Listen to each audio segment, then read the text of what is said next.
പുറത്തിറങ്ങിയ ഈ അടുത്ത കാലത്ത് ഇറങ്ങിയ എല്ലാ സിനിമകളിലും ഒന്നിനൊന്നും മികച്ച പ്രകടനം കാഴ്ചവെച്ച് നമ്മുടെ മുന്നിലേക്ക് നമ്മളെ ഓരോ ദിവസവും അതിശയിപ്പിച്ചു കൊണ്ടിരിക്കുന്ന ബാബുരാജ് ചേട്ടന് എങ്ങനെയാണെങ്കിൽ ഒരു മാറ്റം സംഭവിച്ചത്. അതായത് നേരത്തെ കുറച്ച് കോമഡിയൊക്കെ ചെയ്ത് ഇങ്ങനെ നമ്മുടെ മുന്നിൽ നിൽക്കുകയായിരുന്നു. പക്ഷെ കോമഡിയിൽ നിന്ന് ഇപ്പൊ കുറച്ച് സീരിയസ് ക്യാരക്ടറുകളിലേക്ക് വന്നു. ആ മുഖത്തൊക്കെ വിരിയുന്ന ഓരോ ഭാവങ്ങളൊക്കെ കണ്ട് ഞങ്ങളിങ്ങനെ ഞെട്ടിയിരിക്കുകയാണ്. ഈ സിനിമയിലും അതുപോലെ റേച്ചൽ മൂവിയിലും എല്ലാം തന്നെ ആ ഒരു ഭാവങ്ങൾ പുറത്തെടുത്തിട്ടുണ്ട്. വല്ല ആക്ടിംഗ് ക്ലാസ്സിന് പോയിരുന്നോ? ഇവിടെ കൂടിയിരിക്കുന്ന എല്ലാവർക്കും നമസ്കാരം. ഞാനൊരു 35 വർഷമായി സിനിമയിൽ. ഇനിയിപ്പോൾ ആക്ടിംഗ് ക്ലാസ്സിൽ പോകേണ്ട ഇതിനേക്കാൾ കൂടുതൽ പഠിച്ചിട്ടുണ്ട് പല ഇതായിട്ട്. പിന്നെ നമുക്ക് ഓരോ വേഷങ്ങൾ കിട്ടുമ്പോഴല്ലേ നമ്മളതൊക്കെ പുറത്തേക്ക് എടുക്കാൻ സാധിക്കുള്ളൂ. നമുക്കൊരു അവസരങ്ങളാണല്ലോ.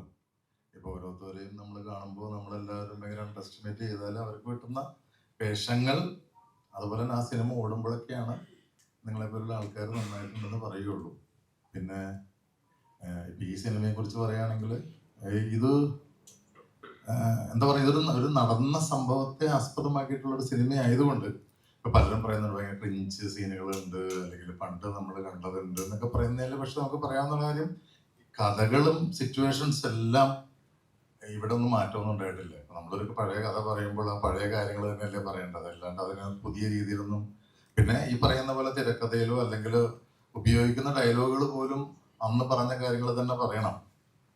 അപ്പൊ ഇതിനെ കുറിച്ച് മോശമായിട്ട് പറയുന്ന കുറെ കമന്റുകൾ ഞാൻ കേട്ടതിന്റെ അടിസ്ഥാനത്തിൽ പറയാണ്. വളരെ ക്രിഞ്ച് സീനുകളാണ് അല്ലെങ്കിൽ മലങ്കൾട്ടാണ് എന്നൊക്കെ പറയുന്നിടത്ത് ഇതൊരു റിയലിസ്റ്റിക് ആയിട്ടുള്ള ഒരു കഥയെ ആസ്പദമാക്കി ഉണ്ടാക്കിയ ഒരു സിനിമയാണ്. പക്ഷെ ആ സിനിമ റിലീസ് ചെയ്യാൻ സാധിച്ചു. അതുപോലെ തന്നെ വളരെയധികം എഫർട്ട് എടുത്തിട്ടുള്ള നല്ല ഫൈറ്റ് സീനുകളുണ്ട്. അതിപ്പോൾ ഇതിനെ ആക്ഷേപിക്കുന്നവർ പോലും സമ്മതിക്കുന്ന ഒരു കാര്യമാണ്. അവിടെയാണ് നമുക്ക് ഏറ്റവും വലിയൊരു കയ്യടി കിട്ടേണ്ട കാര്യം. കാരണം വളരെ ഫൈറ്റിനെ കുറിച്ച് ആരും മോശമായിട്ട് പറഞ്ഞിട്ടില്ല. ഞാൻ പല ഈ പറയുന്ന പല ആൾക്കാരുടെയും എല്ലാം കേട്ടതാണ്. അപ്പോൾ അതിന് അത്ര എഫർട്ട് ഉണ്ട്. ഞാൻ ഇതിൻ്റെ ഒരു ആരംഭഘട്ടത്തിൽ പറഞ്ഞ കാരണം പണ്ടെല്ലാം നമ്മൾ ഈ പറയുന്ന, ഞാൻ 93 സിനിമയിൽ വന്ന ആളാണ്. അന്നൊക്കെ അത് മുതൽ 2000 വരെയുള്ള സിനിമകളിലൊക്കെ ഫൈറ്റ് എന്ന് പറഞ്ഞാൽ ആർക്കും വേണ്ടാത്തൊരു കാര്യമാണ്. കാരണം ഫൈറ്റ് എന്ന് പറഞ്ഞാൽ ഞാൻ നേരത്തെ പറഞ്ഞു, ഡയറക്ടർ പോലും ഫൈറ്റ് മാസ്റ്റർ ഏൽപ്പിച്ചിട്ട് പോകുന്നൊരു കാലഘട്ടമായിരുന്നു. അവിടുന്ന് മാറിയിട്ട് ഇപ്പോൾ ഫൈറ്റ് എന്ന് പറഞ്ഞാൽ അതാണ് ഇവിടെ എന്താ നെടുന്തൂൺ എന്നൊക്കെ പറയുന്ന ഒരു ഇതിലേക്ക് വരുമ്പോൾ നമുക്ക് ഭയങ്കര ഒരു റൊമാൻറ്റിഫിക്കേഷൻ. പക്ഷെ അപ്പൊ നമുക്ക് പ്രായം നമുക്ക് ഒരു അനുകൂല ഘടകമല്ലല്ലോ എന്നൊക്കെ നമ്മളിപ്പോൾ തോന്നി തുടങ്ങിയിരിക്കുന്നു. എങ്കിലും അതിനുള്ള എഫർട്ട് ഇപ്പൊ ഞാൻ ഈ അടുത്തിടയ്ക്ക് ചെയ്ത പല സിനിമ, പള്ളിച്ചട്ടമ്പി പോലുള്ള സിനിമകളിലൊക്കെ അവരതിരുന്ന എഫർട്ടുകൾ 140 ദിവസം ഷൂട്ടിങ്.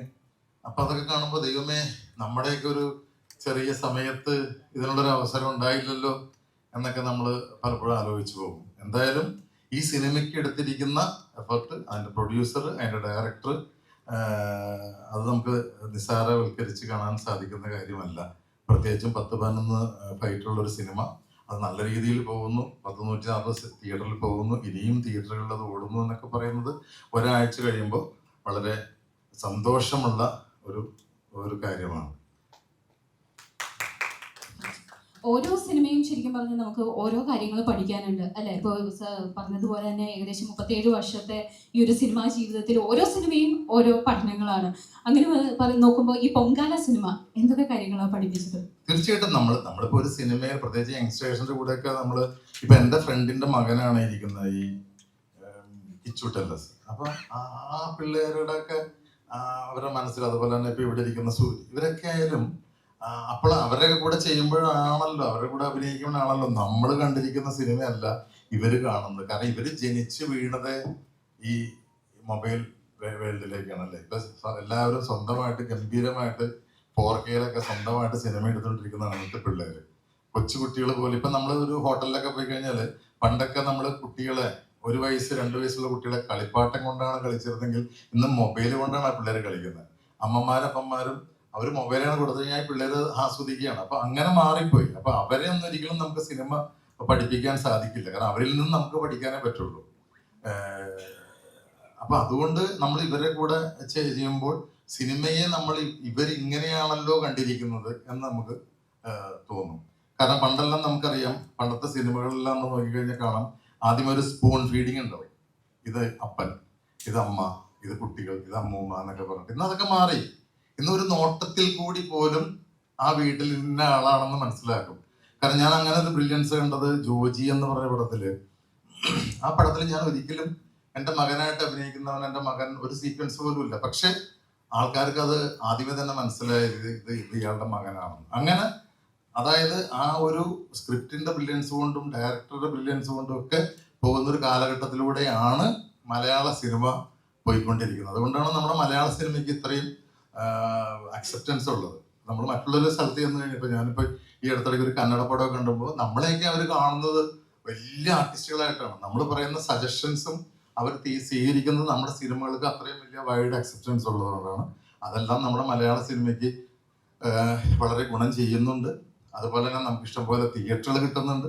പണ്ടൊക്കെ നമുക്ക് ഈ ഞാൻ പല സമയത്തും പറഞ്ഞു, ഞാനൊക്കെ ചെന്നൈയിൽ ജീവിക്കുന്ന ആളായതുകൊണ്ട് ഞാനൊക്കെ പണ്ട് ചിന്തിച്ചിട്ടുണ്ട്, ദൈവം എന്നാണ് നമ്മുടെ സിനിമകളൊക്കെ ഇതുപോലുള്ള തിയേറ്ററിൽ കളിക്കുന്നത്, ഈ ഉദയം കോംപ്ലക്സിലൊക്കെ. അപ്പോൾ ഇപ്പൊ അതൊക്കെ മാറി. ഇപ്പൊ നമ്മുടെ സിനിമകൾ പോലും, ഇപ്പൊ നമ്മുടെ പൊങ്കാല പോലും അവിടെ നല്ല തിയേറ്ററിൽ കളിക്കുമ്പോൾ നമുക്ക് അതൊരു മലയാളി എന്നുള്ള നിലയ്ക്ക് നമുക്ക് ആത്മാഭിമാനം കൊള്ളാം, അഹങ്കരിക്കാം. Thank you so much. എന്തായാലും ഇനിയും നമുക്ക് വിശേഷങ്ങളൊക്കെ കേൾക്കാം. അപ്പോൾ നമുക്കിനി നമ്മുടെ തന്നെ നമുക്ക് ആ ഒരു ബ്രില്യൻസ് മനസ്സിലായതാണ്. ഈ ഒരു സിനിമ വളരെ കഷ്ടപ്പാടിലൂടെ മുന്നിലേക്ക് വന്ന് ആദ്യത്തെ ദിവസങ്ങൾക്ക് കുറച്ച് നെഗറ്റീവ് റിവ്യൂസ് ഒക്കെ വന്നു, പക്ഷെ തളർന്നില്ല. മൗത്ത് പബ്ലിസിറ്റിയിലൂടെ അതിഗംഭീരമായിട്ട് ഇപ്പൊ മുന്നോട്ട് പോയിക്കൊണ്ടിരിക്കുകയാണ്. ആ ചലഞ്ചസ് ഒക്കെ ഒന്ന് പങ്കുവയ്ക്കാമോ? നമസ്കാരം. എൻ്റെ മീഡിയാസിന് ഞാൻ ആദ്യം താങ്ക്സ് പറയുന്നു. നിങ്ങളാണ് എനിക്ക് എന്നും മാധ്യമത്തോടാണ് ഒരു വിശ്വാസം. മാധ്യമമാണ് സിനിമയെന്നല്ല നാട്ടിൽ നടക്കുന്ന എല്ലാ സംഭവങ്ങളും ജനങ്ങളിലേക്ക് എത്തിക്കുന്നത്. അതുകൊണ്ട് മാധ്യമം തന്നെയാണ് ഞാൻ ഏറ്റവും കൂടുതൽ നമ്പുന്നത്, ഞാൻ വിശ്വസിക്കുന്നത്. അപ്പോൾ ഞാൻ ബാക്കി കാര്യങ്ങളിലേക്ക് കിടക്കാം. ഇപ്പോൾ ബാബുചേട്ടൻ പറഞ്ഞ പോലെ ഒരുപാട് ക്രിറ്റിസൈസേഴ്സ് നമ്മുടെ സിനിമയെ കുറിച്ചിട്ട് അങ്ങനെയാണ് ഇങ്ങനെയാണെന്നൊക്കെ പറഞ്ഞു. ഇതിനൊന്നും പ്രതികരിക്കാനോ ഇതിനെക്കുറിച്ചിട്ട് കൂടുതൽ കാര്യങ്ങൾ പറയാനോ ഞാൻ ആഗ്രഹിക്കുന്നില്ല. ബിക്കോസ് എനിക്ക് അതൊരു പ്രചോദനമായിട്ടാണ് ഞാൻ കണ്ടത്. അവരൊക്കെ സിനിമ കണ്ടിട്ട് അവരതിനെക്കുറിച്ച് അയാൾക്ക് ഇഷ്ടപ്പെടാത്തത്, അയാൾ ഒരു വ്യക്തി ഒരു യൂട്യൂബ് ചാനലിൽ ഇരുന്നിട്ട് ഇത്രയും ഒരു വർഷത്തെ എഫേർട്ട്, ഇപ്പോൾ ബാബുചേട്ടൻ പറഞ്ഞ പോലെ ഒരുപാട് കാര്യങ്ങളുണ്ട് ഒരു സിനിമ തിയേറ്ററിൽ എത്തുക എന്ന് പറഞ്ഞാൽ. നിങ്ങൾക്ക് എല്ലാവർക്കും അറിയാം, അവസാനം റിലീസ് ചെയ്യുന്ന നമ്മൾ ഞായറാഴ്ച ഇതുപോലൊരു ഈവന്റ് ഇവിടെ ചെയ്തപ്പോൾ ഞാൻ പറഞ്ഞു തന്നു, ഞായറാഴ്ച ഒരു ഗംഭീരമായിട്ടുള്ള ഒരു പൊങ്കാല എന്നൊരു ഫെസ്റ്റിവൽ അനുസരിച്ചിട്ട് റിലീസ് ചെയ്യുന്ന ഒരു സിനിമയാണ്, ഇത് ഭയങ്കര സംഭവം എന്നൊക്കെ ഞാൻ പറഞ്ഞിരുന്നു. പക്ഷെ എനിക്ക് ആ ഞായറാഴ്ച റിലീസ് ചെയ്യാൻ പറ്റില്ല. ബിക്കോസ് അതിന്റെ കാരണം സെൻസർ സർട്ടിഫിക്കറ്റ് ആയിരുന്നു. അപ്പോൾ ഇത് എത്ര പേരോട് എനിക്ക് പറഞ്ഞ് മനസ്സിലാക്കാൻ പറ്റും? I can do that. ഞാൻ എന്നെ സംബന്ധിച്ചിട്ട് എനിക്കത് കൺവേ ചെയ്യാൻ പറ്റിയത് എൻ്റെ പ്രൊഡ്യൂസറിന് മാത്രമാണ്. അദ്ദേഹം ഇവിടെ ഇരിപ്പുണ്ട്, അല്ലെങ്കിൽ എൻ്റെ പാർട്ണർ ഇവിടെ ഇല്ല. ഇവരൊക്കെ എൻ്റെ കൂടെ നിന്നു. ഞാൻ പറഞ്ഞ ഡേറ്റിൽ തന്നെയാണ് ഈ 5-ാം തീയതി റിലീസ് ചെയ്തത്. 5-ാം തീയതി എന്ന് പറഞ്ഞ ഡിസംബർ 5-ാം തീയതി മമ്മൂക്കയുടെ, ഇവിടുത്തെ സിംഗം, നമ്മുടെ എല്ലാം പ്രിയപ്പെട്ട നടൻ, അദ്ദേഹത്തിന്റെ സിനിമ റിലീസ് ചെയ്യുന്ന ദിവസം ഇത് ഇറക്കരുത് എന്ന് പലപ്പോഴും എന്നോട് പലരും പറഞ്ഞു. ഞങ്ങൾക്കിടയിലും ഇതിനെക്കുറിച്ച് ഡിസ്കഷൻ ഉണ്ടായിരുന്നു. പക്ഷേ സമയപരിധികൾ അതിന് അനുവദിച്ചില്ല. അപ്പൊ നിങ്ങൾക്ക് ചോദിക്കും, എന്താണ് മാറ്റിവെച്ചുകൂടെ ജനുവരിക്കോ ഫെബ്രുവരിക്കോ അടുത്ത വർഷത്തേക്ക്? അതൊന്നും സാധ്യമല്ല. ഒരുപാട് പ്രശ്നങ്ങളുണ്ട് സിനിമയ്ക്കകത്ത്. സിനിമ എന്ന് പറഞ്ഞാൽ ഹ്യൂജ് ഇൻവെസ്റ്റ്മെന്റ് ഉള്ളൊരു സിനിമയാണിത്. ശ്രീനാഥ് ബാസിയെ പോലെ ഒരു ആർട്ടിസ്റ്റിനെ, ഞാൻ അവരെ ചെറുതാക്കി പറയുന്നതല്ല, അദ്ദേഹത്തെ പോലെ ഒരാളെ വെച്ച് ഇത് സിനിമ ചെയ്യുമ്പോൾ കുറെ റെസ്ട്രിക്ഷൻസ് എനിക്കുണ്ടായിരുന്നു. അപ്പോൾ അതുകൊണ്ട് തന്നെ ഇമ്മീഡിയറ്റ്ലി ഇത് റിലീസ് ചെയ്യുക എന്നുള്ളത് എൻ്റെ ഏറ്റവും വലിയ കടമയായി മാറി. പല സ്ഥലത്തു നിന്നുള്ള പ്രഷർ കൊണ്ടാണ് ഞാൻ ഈ സംഭവം കളങ്കാവലിന് ഓപ്പോസിറ്റ് ഞാൻ റിലീസ് ചെയ്തത്. അതിൻ്റെ കോൺസിക്വൻസസ് ഞാൻ ഭയങ്കരമായിട്ട് അനുഭവിക്കേണ്ടി വന്നു. 2 ദിവസം. ആദ്യത്തെ ദിവസം 25 lakhs, വെറും 25 lakhs ആണ് ഫസ്റ്റ് ഡേ കളക്ട് ചെയ്തത്. സെക്കൻഡ് ഡേ 23 ആയി. അപ്പോൾ തളർന്നു പോയി സത്യത്തിൽ. 2 ദിവസമായപ്പോഴത്തേക്കും, അതായത് എൻ്റെ ബഡ്ജറ്റ് അനുസരിച്ചിട്ട് ഞങ്ങൾ പ്രതീക്ഷിച്ച ഒരു എമൗണ്ട് അല്ല ഞങ്ങൾക്ക് കിട്ടിയത്. പക്ഷെ 3-ാം നാൾ യേശുക്രിസ്തുവിനെ പോലെ ഉയർത്തെഴുന്നേറ്റു എന്നുള്ളത് സത്യമാണ്. ഇത് ആരൊക്കെ വിശ്വസിച്ചാലും ഇല്ലെങ്കിലും മൗത്ത് പബ്ലിസിറ്റിയിൽ നിന്ന് ഞങ്ങൾക്ക് നല്ലൊരു ക്രോറിലേക്ക് ഞങ്ങൾ എത്തി. ഇതുകൊണ്ട് മാത്രമാണ് ഈ ഒരു പരിപാടി ഇവിടെ വെച്ചത്. ചുമ്മാ ആൾക്കാരെ പറ്റിക്കാനോ ഒന്നുമല്ല, യാഥാർത്ഥ്യമാണ്. ഒരു ദിവസം മിനിമം ഞങ്ങളുടെ ഗ്രൂപ്പിലും ഞങ്ങൾക്കിടയിലും വരുന്ന മെസ്സേജുകൾ മാത്രം ഞാൻ ഓൺലൈനിൽ ഞാൻ വയ്ക്കാം. അത്രയധികം ആളുകൾ പടം അടിപൊളിയാണെന്ന് പറഞ്ഞിട്ടാണ് പറഞ്ഞുകൊണ്ടിരിക്കുന്നത്. അതിന്റെ കോൺഫിഡൻസിലാണ് ഞാൻ ഇന്ന് സംസാരിക്കുന്നത്. അപ്പൊ നമ്മൾ ചെയ്ത എഫേർട്ട് ചുമ്മാതല്ല. ഒരു യൂട്യൂബർ, അതായത് ഞാൻ മാധ്യമങ്ങളെല്ലാം പറയുന്നത്, അതായത് എന്താ പറയുക, ഒരു സിനിമയെ ക്രിട്ടിസൈസ് ചെയ്യുന്ന ഒരാൾ ചിന്തിക്കാത്ത പല പ്രശ്നങ്ങളും സിനിമയ്ക്ക് പിന്നിലുണ്ട്.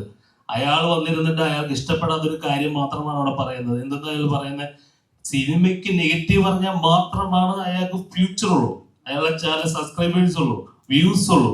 പക്ഷെ ഒരു സിനിമ ഉണ്ടാക്കുന്ന ഒരു കഥ, ഒരു കഥയ്ക്ക് വേണ്ടി എടുക്കുന്ന എഫേർട്ട്, കുടുംബവും കുട്ടികളെ എല്ലാത്തിനെയും മറന്ന് നമ്മൾ സകലത്തും വിട്ട് ഒരു 3 മാസം ഏറ്റവും കൂടുതൽ ഒരു സിനിമയ്ക്ക് ചെലവാക്കുന്ന സമയം കഥയുണ്ടാക്കാനാണ്. സ്ക്രിപ്റ്റ് എന്ന് പറഞ്ഞത് വെരി ഈസി.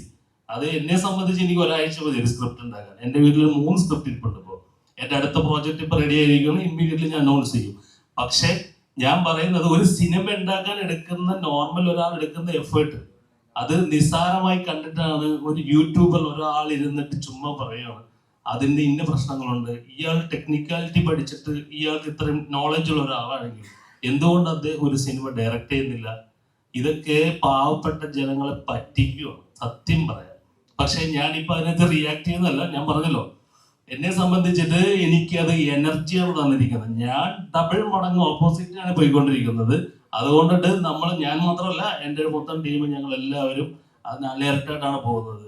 അപ്പൊ അതുകൊണ്ട് തന്നെ എനിക്ക് വേണ്ട എന്താണ്, ഞാൻ പറഞ്ഞല്ലോ, മാധ്യമങ്ങൾ ജനങ്ങളിലേക്ക് കൃത്യമായി ഇത് എത്തിച്ചാൽ തന്നെ നമുക്ക് ഒരു നല്ലൊരു സിനിമ, ഇനി ഞാൻ മാത്രമല്ല, ഞങ്ങളുടെ പൊങ്കാല മാത്രമല്ല, ഇനി വരുന്ന എല്ലാ സിനിമകളും നല്ല സിനിമകൾ ജനങ്ങളിലേക്ക് എത്തട്ടെ. ഒരു 50% പേരാണ് നമ്മുടെ സിനിമ ഇഷ്ടപ്പെടുന്നത് വെച്ചു 100-ൽ. ഈ 50 പേർക്ക് കാണാനുള്ള അവസരം പോലും കൊടുക്കാത്ത രീതിയിലാണ് ഇതിനെ ക്രിട്ടിസൈസ് ചെയ്യുന്നത്. അത് റോങ് ആണ്, അത് തെറ്റല്ലേ? അത് ചെയ്യാൻ പാടുണ്ടോ? പണ്ട് കാലത്തൊക്കെ ഈ യൂട്യൂബേഴ്സ് ഇരുന്നിട്ട് ഇതുപോലെ പറഞ്ഞിരുന്നെങ്കിൽ ഇന്നിപ്പോ നമ്മ കാണുന്ന നല്ല സിനിമകൾ ഉണ്ടായിരുന്നോ? ഉണ്ടാവൂല. എല്ലാം നശിച്ചു പോയനെ, കലയെ നശിപ്പിച്ചുകൊണ്ടിരിക്കും. ഇത്രയധികം പ്രശ്നങ്ങൾക്കെതിരെ റിയാക്ട് ചെയ്യാൻ സമയമായിട്ടില്ല. ഞാൻ അതൊക്കെ പോസ്റ്റ്പോൺ ചെയ്ത് വെച്ചിട്ട് ഞാനിപ്പോ എന്റെ സിനിമയിൽ കോൺസെൻട്രേറ്റ് ചെയ്തിട്ടാണ് പോയിക്കൊണ്ടിരിക്കുന്നത്. അപ്പോ ഇതൊക്കെയാണ് എനിക്ക് പറയാനുള്ളത്. പിന്നെന്താ, വളരെയധികം സന്തോഷം ഇന്നത്തെ ദിവസം ഇങ്ങനെ ഈ ഒരു പ്രസ് മീറ്റിംഗ് വെച്ചതും നമ്മൾ മുന്നോട്ട് പോകാൻ ആഗ്രഹിക്കുന്നതും ജനങ്ങൾ തന്ന സപ്പോർട്ടിലാണ്. ഇന്ന് രാവിലെ ഇപ്പൊ ഇവിടെ വന്ന് കയറുന്ന സമയം വരെ എന്റെ മൊബൈലിൽ കോൾ വന്നു. അതും വിളിച്ചു പറഞ്ഞത്, എടാ വൈപ്പിൽ ഭയങ്കരമായിട്ട് എല്ലാ വൈപ്പിൽ, അതായത് നടന്ന സംഭവം അവിടെയാണ്. ഞാൻ പറഞ്ഞല്ലോ ഈ കഥ നടന്ന ഏരിയ അതാണ്. അവിടെ നിന്ന് ഒരു കോൾ വന്നിട്ട് പറഞ്ഞത് ഭയങ്കരമായിട്ട് എല്ലാവരും നല്ല അഭിപ്രായം പറയുന്നു എന്നാണ്. അപ്പോൾ ആ അഭിപ്രായത്തിന്റെ പുറത്താണ് ഞങ്ങൾ മുന്നേറിക്കൊണ്ടിരിക്കുന്നത്. ഇപ്പോ ഇന്നിപ്പോ നാളത്തേക്ക് ഒരു 4-5 സ്ക്രീൻ കൂടിയിട്ടുണ്ട്. ഇപ്പോൾ നാളത്തേക്ക് 1-2 സ്ക്രീൻ പ്രധാനപ്പെട്ട സിനിമ തിയേറ്ററുകൾ ഞങ്ങൾക്ക് കിട്ടിയിരുന്നില്ല. കാരണം അറിയാലോ, മമ്മൂക്കയെ പോലുള്ള ഒരാളുടെ സിനിമ വരുമ്പോൾ തീർച്ചയായിട്ടും അത് നമുക്ക് ബാധിച്ചു. അത് തന്നെയാണ് ബാധിച്ചത്. അല്ലെങ്കിൽ ഒരുപാട് യങ്സ്റ്റേഴ്സ്, ഞാൻ കാരണം ഈ സിനിമ റിലീസ് ചെയ്യുന്നതിന് തൊട്ട് 2-3 ദിവസം മുന്നേ ഞാൻ പ്രിവ്യൂ വെച്ചത് പോലും യങ്സ്റ്റേഴ്സിനായിരുന്നു. അതെന്ന് വെച്ച് കഴിഞ്ഞാൽ അവരുടെ ആറ്റിറ്റ്യൂഡ് അറിഞ്ഞിട്ട് ഞാൻ റിലീസ് ചെയ്യില്ലായിരുന്നു. As a human being I have the common sense. ഞാനത് ചെയ്തു. അവർ തന്ന കോൺഫിഡൻസിൽ മാത്രമാണ് 5-ാം തീയതി റിലീസ് ചെയ്തത്. പക്ഷെ ഈ പറഞ്ഞ ആ ഒരു സ്റ്റേജിലുള്ള കുട്ടികൾക്ക് സിനിമ കാണാനുള്ള സമയം കിട്ടിയിട്ടില്ല. അപ്പൊ അതിലേക്ക് എത്തിക്കുകയാണ്. ദൈവം സഹായിച്ച് ഇപ്പൊ എന്തായാലും തിയേറ്ററുകൾ കൂടുന്നു, നല്ല രീതിയിൽ കളക്ഷൻ വന്നുകൊണ്ടിരിക്കുന്നു. ഇന്നലത്തെ നല്ല കളക്ഷൻ ആയിരുന്നു. അപ്പൊ റിപ്പോർട്ട് ഇപ്പോൾ ഉടനെ ഞങ്ങൾ പുറത്തു വിടുന്നുണ്ട്. അപ്പൊ ഇനിയും നല്ല സഹകരണവും എല്ലാവരും ഞാൻ ആഗ്രഹിക്കുന്നു. ഞങ്ങൾ ആഗ്രഹിക്കുന്നു. ഇത്രയൊക്കെയാണ് എനിക്ക് പറയാനുള്ളത്. എന്തെങ്കിലും ഓവറായി സംസാരിച്ചിട്ടുണ്ടെങ്കിൽ ക്ഷമിക്കുക. Thank you so much. ചില നെഗറ്റീവുകളാണ് പലപ്പോഴും നമ്മളെ പോസിറ്റിവിറ്റിയിലേക്ക് നമ്മളെ തന്നെ ഉയർത്തുന്നത്. അപ്പൊ എന്തായാലും നമുക്ക് കാത്തിരിക്കാം. പൊങ്കാല മൂവി ഇനിയും വരും ദിവസങ്ങളിലും വൻ ഹിറ്റായി തീരട്ടെ എന്ന് ആശംസിക്കുന്നു. Thank you so much. ഇതില് മനോഹരമായിട്ടുള്ള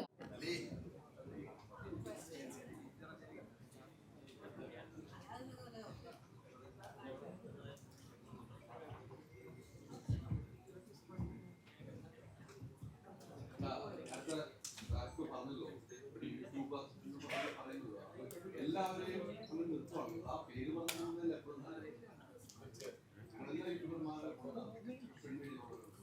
ആരാണെന്നുള്ള പേര് പറഞ്ഞാൽ എപ്പോഴും നല്ലതല്ല.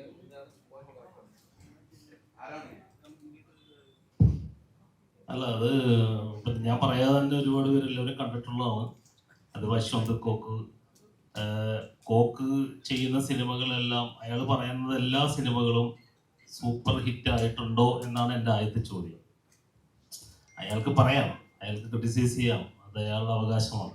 ഞാനൊരു സിനിമ ഡയറക്റ്റ് ചെയ്യുന്ന പോലെ തന്നെയാണ്, അത് അയാളുടെ ഒപ്പീനിയൻ ആണ്. He can talk to audience. But I asking to you, എന്തുകൊണ്ട് അയാൾ പറയുന്ന എല്ലാ സിനിമകളും ഹിറ്റായിട്ടുണ്ടോ? അയാൾ പറയുന്ന എല്ലാ സിനിമകളും നല്ലതാണോ? ജനങ്ങൾ സ്വീകരിച്ചിട്ടുണ്ടോ? അപ്പോൾ അത് അദ്ദേഹത്തിന്റെ മാത്രം ഒപ്പീനിയനാണ്, അദ്ദേഹം കാണുന്ന കാര്യമാണ്. അദ്ദേഹത്തിന് സിനിമ അയാൾക്ക് നെഗറ്റീവ് പറഞ്ഞാൽ അയാൾക്ക് വ്യൂസ് കിട്ടണമെന്നുണ്ടെങ്കിൽ അദ്ദേഹം അത് സംസാരിച്ചിരിക്കും. അത് എന്നെ സംബന്ധിച്ചിട്ട് ഞാൻ നേരത്തെ പറഞ്ഞ പോലെ എൻ്റെ എഫേർട്ടിനെയാണ് അയാൾ ചോദ്യം ചെയ്തത്. അയാൾക്ക് ഒരു സിനിമ കാണുമ്പോൾ നമ്മൾ ആ സിനിമയിലെ കഥയിലോ അല്ലെങ്കിൽ എന്തെങ്കിലും വിഷ്വലിലോ അല്ലെങ്കിൽ എന്തെങ്കിലും മേക്കിംഗ് ഇഷ്യൂസോ അങ്ങനെയൊക്കെ അദ്ദേഹത്തിന് പറയാം. അദ്ദേഹം പറയുന്നത് എന്താ, ഒരു ക്യാരക്ടർ വന്നോ അയാൾ പോയി, ഇയാൾ പറയുന്നത് ഇതിനകത്ത് ഏറ്റവും വലിയ പ്രശ്നം ഒന്നെന്നറിയോ, ഫോൾട്ട് സംഭവിച്ചിരിക്കുന്നത് ഞാനിപ്പോ ഇങ്ങനെ പറയാൻ പോലും കാരണം, ആ യൂട്യൂബിൽ ഇപ്പോൾ വന്നിരിക്കുന്ന അദ്ദേഹം പറഞ്ഞിരിക്കുന്ന ഈ ക്രിറ്റിസൈസേഴ്സ് നിങ്ങൾ ഒന്നുകൂടെ ഒന്ന് വാച്ച് ചെയ്താൽ നിങ്ങൾക്ക് മനസ്സിലാവും ഞാൻ പറയുന്നത് എന്താണെന്ന്. സിനിമ കണ്ടിട്ടാണോ അദ്ദേഹം ഇത് റിവ്യൂ ചെയ്തതെന്ന് എനിക്ക് നല്ല സംശയമുണ്ട്. കാരണം പറയണ ക്യാരക്ടേഴ്സ് തമ്മിൽ ഒരു ബന്ധവും ഇല്ല. അതുകൊണ്ടാണ് ഞാൻ ആദ്യം പറഞ്ഞത്, അത് എനിക്കൊരു എനർജി ആയിട്ട് ഞാൻ എടുത്തിരിക്കുന്നത്. എനിക്ക് അതൊരു പ്രശ്നമല്ല, കാരണം അയാൾ സിനിമ കണ്ടിട്ടല്ല റിവ്യൂ ചെയ്തിരിക്കുന്നത്. അയാൾ പറഞ്ഞ ക്യാരക്ടേഴ്സ് തമ്മിൽ ഒരു ബന്ധവും ഇല്ല. നിങ്ങൾ ഓരോരുത്തരും ഇതിനകത്ത് പല ആളുകളും സിനിമ കണ്ടിട്ടുണ്ടെന്നാണ് ഞാൻ വിശ്വസിക്കുന്നത്. അപ്പോൾ അവരോട് ചോദിച്ചു നോക്കാം, നിങ്ങൾ അല്ലെങ്കിൽ കണ്ട ആളുകൾ ഒന്നും കൂടെ അദ്ദേഹത്തിന്റെ ആ ഒരു സിനിമയെ കുറിച്ചിട്ടുള്ള റിവ്യൂ എടുത്ത് നോക്കിക്കഴിഞ്ഞാൽ മനസ്സിലാവും. കഥാപാത്രങ്ങൾ അങ്ങോട്ടും ഇങ്ങോട്ടും മാറിപ്പോയിട്ടുണ്ട്. അത് തന്നെ ഏറ്റവും വലിയ ഫോൾട്ട് അല്ലേ? ഇത്രയും കോടി രൂപ മുടക്കി ഒരു സിനിമ എടുത്തിട്ട് സിനിമ കാണാതെ എങ്ങനെയാണ് ഇത് ചെയ്യുക? എനിക്കറിയാൻ പാടില്ല. അത് കാണുന്ന പാവപ്പെട്ട ജനങ്ങള് ചിന്തിക്കുന്നത് എന്താ, ആ സിനിമ മോശമാണെന്നല്ലേ ചിന്തിക്കുള്ളൂ. പക്ഷെ എന്തോ ഭാഗ്യം കൊണ്ട് അല്ലെങ്കിൽ നമ്മുടെ സത്യസന്ധത കൊണ്ട്, ദൈവത്തിന്റെ അനുഗ്രഹം കൊണ്ടിട്ട് ദൈവം അത് മൗത്ത് പബ്ലിസിറ്റിയിലുള്ള ആളുകൾ എത്തിച്ചുകൊണ്ട് ഇന്നിപ്പോ തിയേറ്ററിൽ സാധനം പോകുന്നു, എനിക്കിപ്പോൾ ഇവിടെ ഇരിക്കാൻ പറ്റി. ഇല്ലെങ്കിൽ രണ്ടാമത്തെ ദിവസം വാഷ് ഔട്ടായി പോകും. ഇത് ഒരു സിനിമയല്ല, ഇത്രയും കോടികൾ മുടക്കി ചെയ്യുന്ന സിനിമയ്ക്കൊക്കെ ഇങ്ങനെയൊക്കെ റിവ്യൂ പറഞ്ഞു കഴിഞ്ഞാൽ എവിടെ പോയി നിൽക്കും? അതാ ഞാൻ ചോദിച്ചത്. പുള്ളി പറയുന്ന എല്ലാ സിനിമയും സൂപ്പർ ഹിറ്റ് ആണ്, ഞാൻ സമ്മതിച്ചു എന്നേ. മനസ്സിലായോ? അയാളൊരു വലിയ ടെക്നീഷ്യൻ ആയിരിക്കും, എന്നെക്കാട്ടും ബ്രില്യൻ്റ് ആണ്. എനിക്കറിയില്ല, ഞാനൊരു കോമൺ സെൻസ് ഉള്ള ഒരാളാണ്. അയാൾക്ക് അതിബുദ്ധിമാനാണ് അയാൾ. എങ്കിൽ അദ്ദേഹം പറയുന്ന കാര്യങ്ങൾ എല്ലാ സിനിമകളും അതുപോലെ ഇവിടെ ഹിറ്റ് ആയിട്ടുണ്ടെങ്കിൽ അല്ലെങ്കിൽ ജനങ്ങൾ സ്വീകരിച്ചിട്ടുണ്ടെങ്കിൽ ഞാൻ സമ്മതിക്കാം. അദ്ദേഹം നല്ലത് എന്ന് പറയുന്ന എത്രയോ സിനിമകളിലൂടെ ഔട്ടായിപ്പോയി. കഴിഞ്ഞ ദിവസം പോലും സംഭവിച്ചു. ഞാനത് മെൻഷൻ ചെയ്യുന്നില്ല ആരാണ് ഏതാണ് സിനിമ എന്നുള്ളത്. അത് സിനിമയിൽ നിൽക്കുന്ന ഒരു ഡയറക്ടർ എന്നുള്ള നിലക്ക് എൻ്റെ എത്തിക്സ് ആണ്, ഞാൻ അത് കീപ്പ് ചെയ്യും.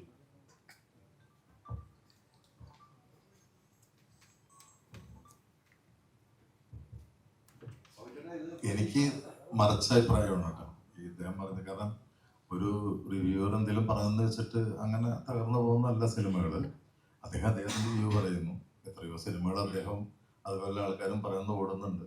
കാരണം നമ്മളിപ്പോൾ കാണുന്ന ഒരു എനിക്കിഷ്ടപ്പെടുന്ന ഒരു സിനിമ ചിലപ്പോൾ താങ്കൾക്ക് ഇഷ്ടപ്പെടണമെന്നില്ല, അല്ലെങ്കിൽ എനിക്ക് ഇഷ്ടപ്പെട്ടത് ചിലപ്പോൾ മറിച്ച അഭിപ്രായം പറയാം. അതിലൊന്നും വലിയ കാര്യമൊന്നുമില്ല. അതൊക്കെ നമ്മളൊരു പോസിറ്റീവായിട്ട് എടുക്കണമെന്ന് ഞാൻ പറയുന്നുള്ളൂ. പക്ഷെ ഇദ്ദേഹത്തിന് ഇത്ര വേദനിക്കാൻ കാരണം, ഇദ്ദേഹം ഒരു 2 വർഷമായിട്ട് ഇതിന്റെ പുറകെ നടന്ന, കാരണം ഒരു സിനിമ റിലീസ് ചെയ്യാന്ന് പറയുന്ന ഇന്നത്തെ കാലത്ത് വളരെ വളരെ പണിപ്പെട്ട ഇതാണ്. കാരണം ഞാൻ 94 സിനിമ അഭിനയിക്കാൻ വന്ന ആ വർഷം തന്നെ പ്രൊഡ്യൂസ് ചെയ്ത ആളാണ് ഞാൻ. അന്നൊക്കെ വളരെ ഈസിയാണ് ഈ കാര്യം. അന്ന് നമുക്ക് നിങ്ങളുടെ കയ്യിലിരുന്ന കാശൊക്കെ കണ്ടിട്ട് എനിക്ക് പടം കൊടുക്കാം. ഇപ്പൊ അലിയുടെ കയ്യിൽ ഇത്ര പൈസ ഉണ്ടെന്ന് കണ്ടിട്ട്, എന്റെ സുഹൃത്താണല്ലോ, എനിക്ക് പടം കൊടുക്കാം. ഇന്നത് നടക്കില്ല. ഇന്ന് അവസാനം ഇപ്പൊ ഒരു സിനിമ ഇറങ്ങാൻ അനൗൺസ് ചെയ്തൊരു സിനിമയുടെ കാര്യം അടക്കം ഞാൻ പറയുമ്പോൾ, ഇപ്പൊ നമ്മൾ ഒരു സിനിമ എടുക്കാൻ തീരുമാനിച്ചാൽ അതിന്റെ പോസ്റ്റർ ഒട്ടിക്കാനുള്ള പശയുടെ കാശ് മുതൽ കണ്ടിട്ട് വേണം ഇറങ്ങാൻ. കാര്യം മാറിപ്പോയി. അപ്പോൾ എല്ലാ സിനിമകളും ഇറങ്ങുന്ന എല്ലാ സിനിമകളെയും നമ്മൾ ഈ പറയുന്ന പോലെ, ഇത് ഇദ്ദേഹത്തിന്റെ വേദനയാണ് ഈ പറഞ്ഞത്, പ്രൊഡ്യൂസറുടെ ഇവരുടെയൊക്കെ. അപ്പോൾ അതിന്റെ ഒരു എഫർട്ട് ഉണ്ടല്ലോ, ആ എഫർട്ടിനെ നമ്മൾ കളിയാക്കരുതെന്ന് മാത്രമേ എനിക്ക് പറയാനുള്ളൂ. നിങ്ങൾ പറഞ്ഞോളൂ, നിങ്ങളുടെ അഭിപ്രായം പറഞ്ഞു, പക്ഷെ അതൊരു കൊഞ്ഞാണം കുത്തുന്ന രീതിയിൽ അഭിപ്രായം പറയരുത്. മനസ്സിലായില്ലേ? ഇപ്പൊ ഈ കുട്ടി എന്നോട് ചോദിച്ചു, ഇപ്പൊ അഭിനയത്തിലൊക്കെ വളരെയധികം മാറിയിട്ടുണ്ടല്ലോ. ഞാൻ അതിലേക്ക് തന്നെ വരികയാണ്. കാരണം ഇത് നമ്മളിങ്ങനെ തേച്ചൊരു മെനിക്കി കൊണ്ടുവരുന്ന സംഭവമാണല്ലോ. ആദ്യമേ ചിലപ്പോൾ നമുക്ക് അങ്ങനെ ഒരു അവസരം കിട്ടിക്കഴിഞ്ഞാൽ ചിലപ്പോൾ നമുക്ക് വരുമായിരിക്കും. കുറെ കഴിയുമ്പോഴാണ് അതിലേക്ക് വരുന്നത്. അപ്പൊ എന്ന് പറഞ്ഞ പോലെ ക്രിട്ടിസൈസ് ചെയ്യാനുള്ളൊരു അവകാശം എല്ലാവർക്കും ഉണ്ട്. പക്ഷെ അത് കളിയാക്കരുത്. അതിനൊരു ഒരു ഒരു ഒരു ഒരു ഒരു ബൗണ്ടറി ഉണ്ട്. അതിൽ വെച്ചിട്ട് വേണം ചെയ്യാൻ. അത്ര കാരണം ഇവരുടെ എഫർട്ടൊക്കെ നമ്മൾ കുറെ കണ്ടതാണ്. കാരണം ആ ഒരു സിനിമ പുറത്തിറക്കാന്ന് പറഞ്ഞാൽ വളരെ ഇതുള്ള പണിയാണ്, ഇല്ലേ? ഇപ്പൊ തന്നെ സിനിമകൾ തന്നെ ഇതുപോലെ പല ആൾക്കാരും പലതും പറഞ്ഞു നമുക്ക് സിനിമകൾ ഇല്ലാതെയായി കേരളത്തിൽ. ഞാൻ അതിലേക്കൊന്നും കിടക്കുന്നില്ല. ഓക്കെ, ചോദിച്ചോളൂ.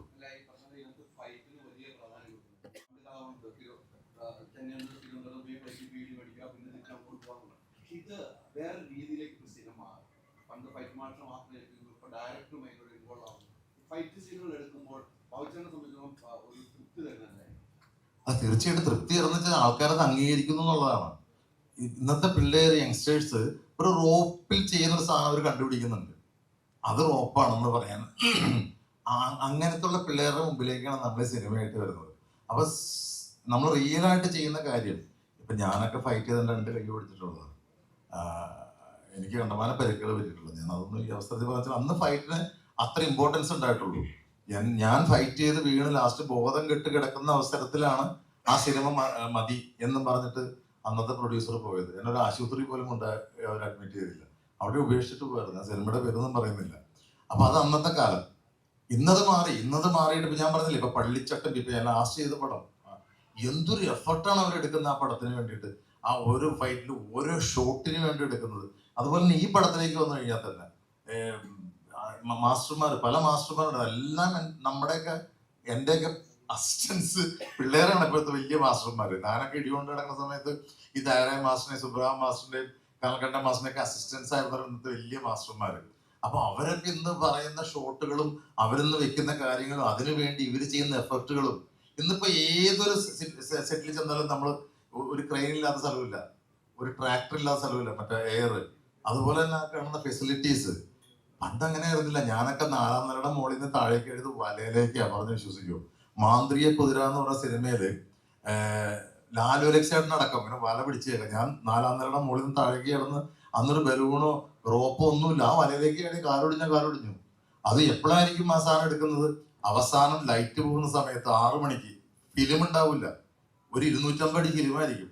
അപ്പൊ പലപ്പോഴും ശശിവാസൻ എടുത്തൊരു ബാബു സ്റ്റാർട്ട് ക്യാമറ ഇല്ല, സ്റ്റാർട്ട് ക്യാമറയിലാണ് ആക്ഷൻ എന്ന് പറയാൻ ഫിലിമില്ല. സ്റ്റാർട്ട് ക്യാമറ എന്ന് പറഞ്ഞാൽ ചാടിക്കൊള്ളണം, ആക്ഷൻ എന്ന് പറയുമ്പോൾ അത്ര ഫിലിം പോകും. അങ്ങനെ സിനിമ ചെയ്തു വന്ന ആൾക്കാരാണ് നമ്മൾ. പക്ഷെ ഇപ്പൊ എന്തെല്ലാം ഫെസിലിറ്റീസ്. പണ്ട് അതുപോലെ തന്നെ കയറി കെട്ടി പൊക്കുന്ന സാധനത്തിനൊക്കെ ഒരു തോർത്ത് വെച്ചങ്ങ് കെട്ടിയിട്ട്, ഒരു തോർത്തിങ്ങനെ കെട്ടിയിട്ടാണ് ഈ കുളത്തിലിട്ട് പൊക്കണത് നമ്മള്. അപ്പൊ മുകളിൽ ചെറുക്കി ശ്വാസം മുട്ടും. അതൊക്കെ മാറി. അപ്പൊ അതിനുള്ള ഫെസിലിറ്റീസ് വന്നു. അതോടൊപ്പം തന്നെ ഈ പ്രൊഡ്യൂസർ ഒരു പടത്തിന് വേണ്ടി കാശ് മുടക്കുന്നുണ്ടെങ്കിൽ, ഞാനൊരു കാര്യം പറയാം. പണ്ടൊക്കെ എന്താണ് കേരളത്തിൽ ഈ കോമഡി സിനിമകൾ മാത്രം ഉണ്ടായിക്കൊണ്ടിരുന്നത്. കോമഡി സിനിമകൾക്ക് വളരെ എളുപ്പമാണ്. കാരണം ഒരു സിറ്റുവേഷനൊക്കെ ഉണ്ടാക്കി കോമഡി പറഞ്ഞ ആൾക്കാർ ചിരിച്ചോളും. പക്ഷെ ഒരു ആക്ഷൻ സംഭവത്തിലേക്ക് വരുമ്പോൾ ഒരു കാറ് പൊട്ടണമെങ്കിൽ കാറ് പൊട്ടണം, ആ കാറിന് കാശ് ചെലവാക്കണം. മനസ്സിലായില്ലേ? അപ്പൊ അതുകൊണ്ട് നമ്മുടെ ഏരിയ, ഞാൻ നാളെ പറഞ്ഞു, നമുക്കൊരു 14 സ്റ്റേഷനിൽ ഉണ്ടായുള്ളൂ. 14 റിലീസിംഗ് സ്റ്റേഷൻ വെച്ചിട്ടാണ് നമ്മൾ ഈ സിനിമ ഉണ്ടായിക്കൊണ്ടിരുന്നത്. അപ്പൊ അതിൽ നിന്നൊക്കെ മാറിപ്പോയി. ഇപ്പൊ നമ്മുടെ കേരളത്തിൽ കോവിഡ് കഴിഞ്ഞതിന് ശേഷം കേരളത്തിൽ ഇവിടുന്ന് ഉത്തരാഖണ്ഡ് വരെ, ഞാനിപ്പോ ഇന്നാളെ പോയപ്പോ ഉത്തരാഖണ്ഡിൽ ഡെറാഡൂണിൽ നമ്മുടെ പടം കളിക്കുന്നു. സന്തോഷമായി. മലയാള സിനിമ അവിടം വരെ എത്തി. അപ്പൊ അങ്ങനെ വലിയൊരു അംഗീകാരം നമുക്ക് കിട്ടിയിട്ടുണ്ട്. അപ്പൊ അതുകൊണ്ട് ഇപ്പൊ ഫൈറ്റ് എന്ന് പറഞ്ഞ ഈ പടത്തിൽ 11 ഫൈറ്റ് ഉണ്ട്. ആ 11 ഫൈറ്റിലും ഈ ഡയറക്ടർ എന്ന് പറഞ്ഞാൽ അതിന്റെ കട്ടക്കുണ്ട്. അതുപോലെ തന്നെ അതിന്റെ ക്യാമറമാനും, അതുപോലെ തന്നെ അതിന്റെ കാശ് മുടക്കാൻ പ്രൊഡ്യൂസറും. ഏതൊരു ഡയറക്ടർക്കും സ്വപ്നം കാണാന്നേ, ഒരു ആർട്ടിസ്റ്റിനും സ്വപ്നം കാണാം. പക്ഷെ അത് പ്രാക്ടിക്കൽ ആകണമെങ്കിൽ അതിന്റെ പുറകെ ഒരു പ്രൊഡ്യൂസർ വേണം, സ്ട്രോങ് പ്രൊഡ്യൂസർ വേണം. ഞാൻ എടുത്തു പറയുന്നു, അണ്ടർലൈൻ ചെയ്ത് പറയുന്നു, മുടങ്ങണ കാശിന് ഒരു ട്യൂബ് അടിച്ച് പൊട്ടിച്ചാൽ ആ ഷോട്ട് ഒക്കെ അല്ലെങ്കിൽ കാശ് പോയി. ശരിയല്ലേ? അപ്പൊ അതിനെ ഞാൻ അപ്രീഷിയേറ്റ് ചെയ്യാണ്. അതാണ് ഞാൻ താങ്കളെ വിളിച്ചുകൂടി കിട്ടിയത്. കാരണം ഇതുപോലെ കാശ് മുടക്കി ഒരു പടം ചെയ്യാൻ ചങ്കൂറ്റിലുള്ള ഒരാളെന്നെ പറഞ്ഞത് അതുകൊണ്ടാണ്. ട്യൂബ് പോട്ടെ, പല സാധനം തകർന്നിട്ടുണ്ട്. ട്യൂബ് ഇപ്പൊ ഇത്രയാവുള്ളൂ. ട്യൂബ് പൊട്ടിച്ചോണ്ട് അതാ കറക്റ്റായിട്ട്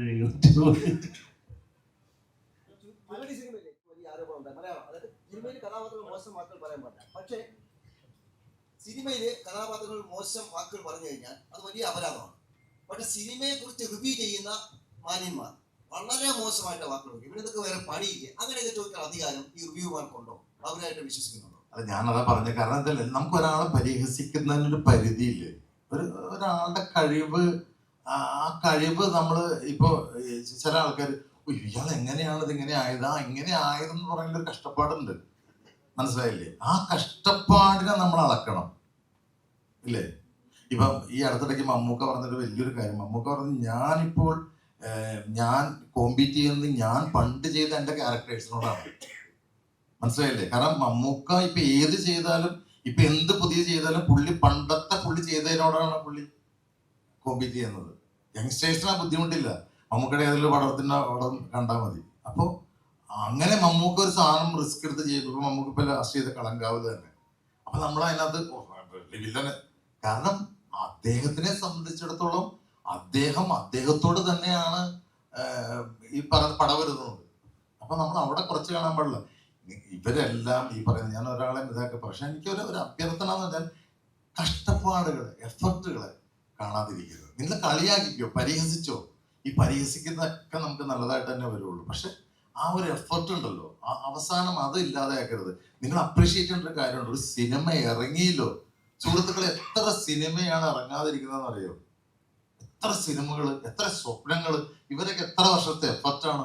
ഒരു ഡയറക്ടറെ സംബന്ധിച്ചിടത്തോളം, ഒരു റൈറ്ററെ സംബന്ധിച്ചിടത്തോളം അയാള് ആ പടത്തിന്റെ പൊങ്കാല എന്ന് എഴുതുന്നത് പോലെ ഇയാൾ എത്ര പ്രാവശ്യം എഴുതിയിട്ടുണ്ടാവും. എന്റെ ഇതാണ് എന്റെ ടൈറ്റിൽ, എന്റെ ടൈറ്റിൽ ഇതാണ് പൊങ്കാല, വേണ്ട ഈ ലെറ്റർ വേണ്ട ഈ ലെറ്റർ. ആ എഫർട്ട് കാണാണ്ടിരിക്കല്ലേ. ഇത് കളിയാക്കാൻ പോയാൽ എളുപ്പമോ? ഈ പറയുന്നവരെല്ലാം സിനിമ പരീക്ഷിച്ചിട്ടുള്ള ആൾക്കാരായിരിക്കും, പരാജയപ്പെട്ട ആൾക്കാരായിരിക്കും. പക്ഷെ കളിയാക്കരുത്. നിങ്ങൾ എന്തേ പറയുന്നത്, നിങ്ങൾക്ക് എന്ത് പറയാം, ഈ പറയുന്ന പോലെ അതെല്ലാം നമ്മൾ ഉൾക്കൊള്ളാം. പക്ഷെ ആ കളിയാക്കലിനൊരു അളവ് പോലും വെക്കണം. മലയാള സിനിമ പ്രതിസന്ധിയിലാണ് നമ്മൾ നിരന്തരം കേൾക്കാറുണ്ട്. അതുമല്ല, തിയേറ്റർ എക്സ്പീരിയൻസ് ഉള്ള സിനിമകൾ കാണാൻ മാത്രമേ ഇന്നിപ്പോൾ പ്രേക്ഷകർ തിയേറ്ററിൽ വരുന്നുള്ളൂ. ഒരു ലോക അല്ലെങ്കിൽ ഒരു കാന്താര, അത്തരം ചിത്രങ്ങൾ കാണാനേ നമ്മുടെ പ്രേക്ഷകർ തിയേറ്ററിൽ വരുന്നുള്ളൂ. ഓരോ വെള്ളിയാഴ്ചയും നിരവധി ചിത്രങ്ങൾ ഇവിടെ ഇറങ്ങുന്നുണ്ട്. പക്ഷെ അതിലൊക്കെ എല്ലാം ആദ്യത്തെ ഷോ കഴിയുമ്പോൾ തന്നെ ഹോൾഡ് ഓവർ ആയി പോവുകയാണ്. അപ്പൊ നേരത്തെ അമരോള സതീഷ് ചോദിച്ചതിന് അനുബന്ധമായിട്ട് തന്നെയാണ് ഞാൻ ചോദിക്കുന്നത്. ഇത്തരം ആക്രമിക്കുമ്പോൾ, ഒരു സിനിമയെ ആക്രമിക്കുമ്പോൾ സിനിമ തന്നെ ഇവിടെ ഇല്ലാതായി പോവുകയാണ്. തിയേറ്റർ എക്സ്പീരിയൻസ് ഉള്ള സിനിമ വളരെ അപൂർവമായിട്ടാണ് ഇവിടെ വരുന്നത്.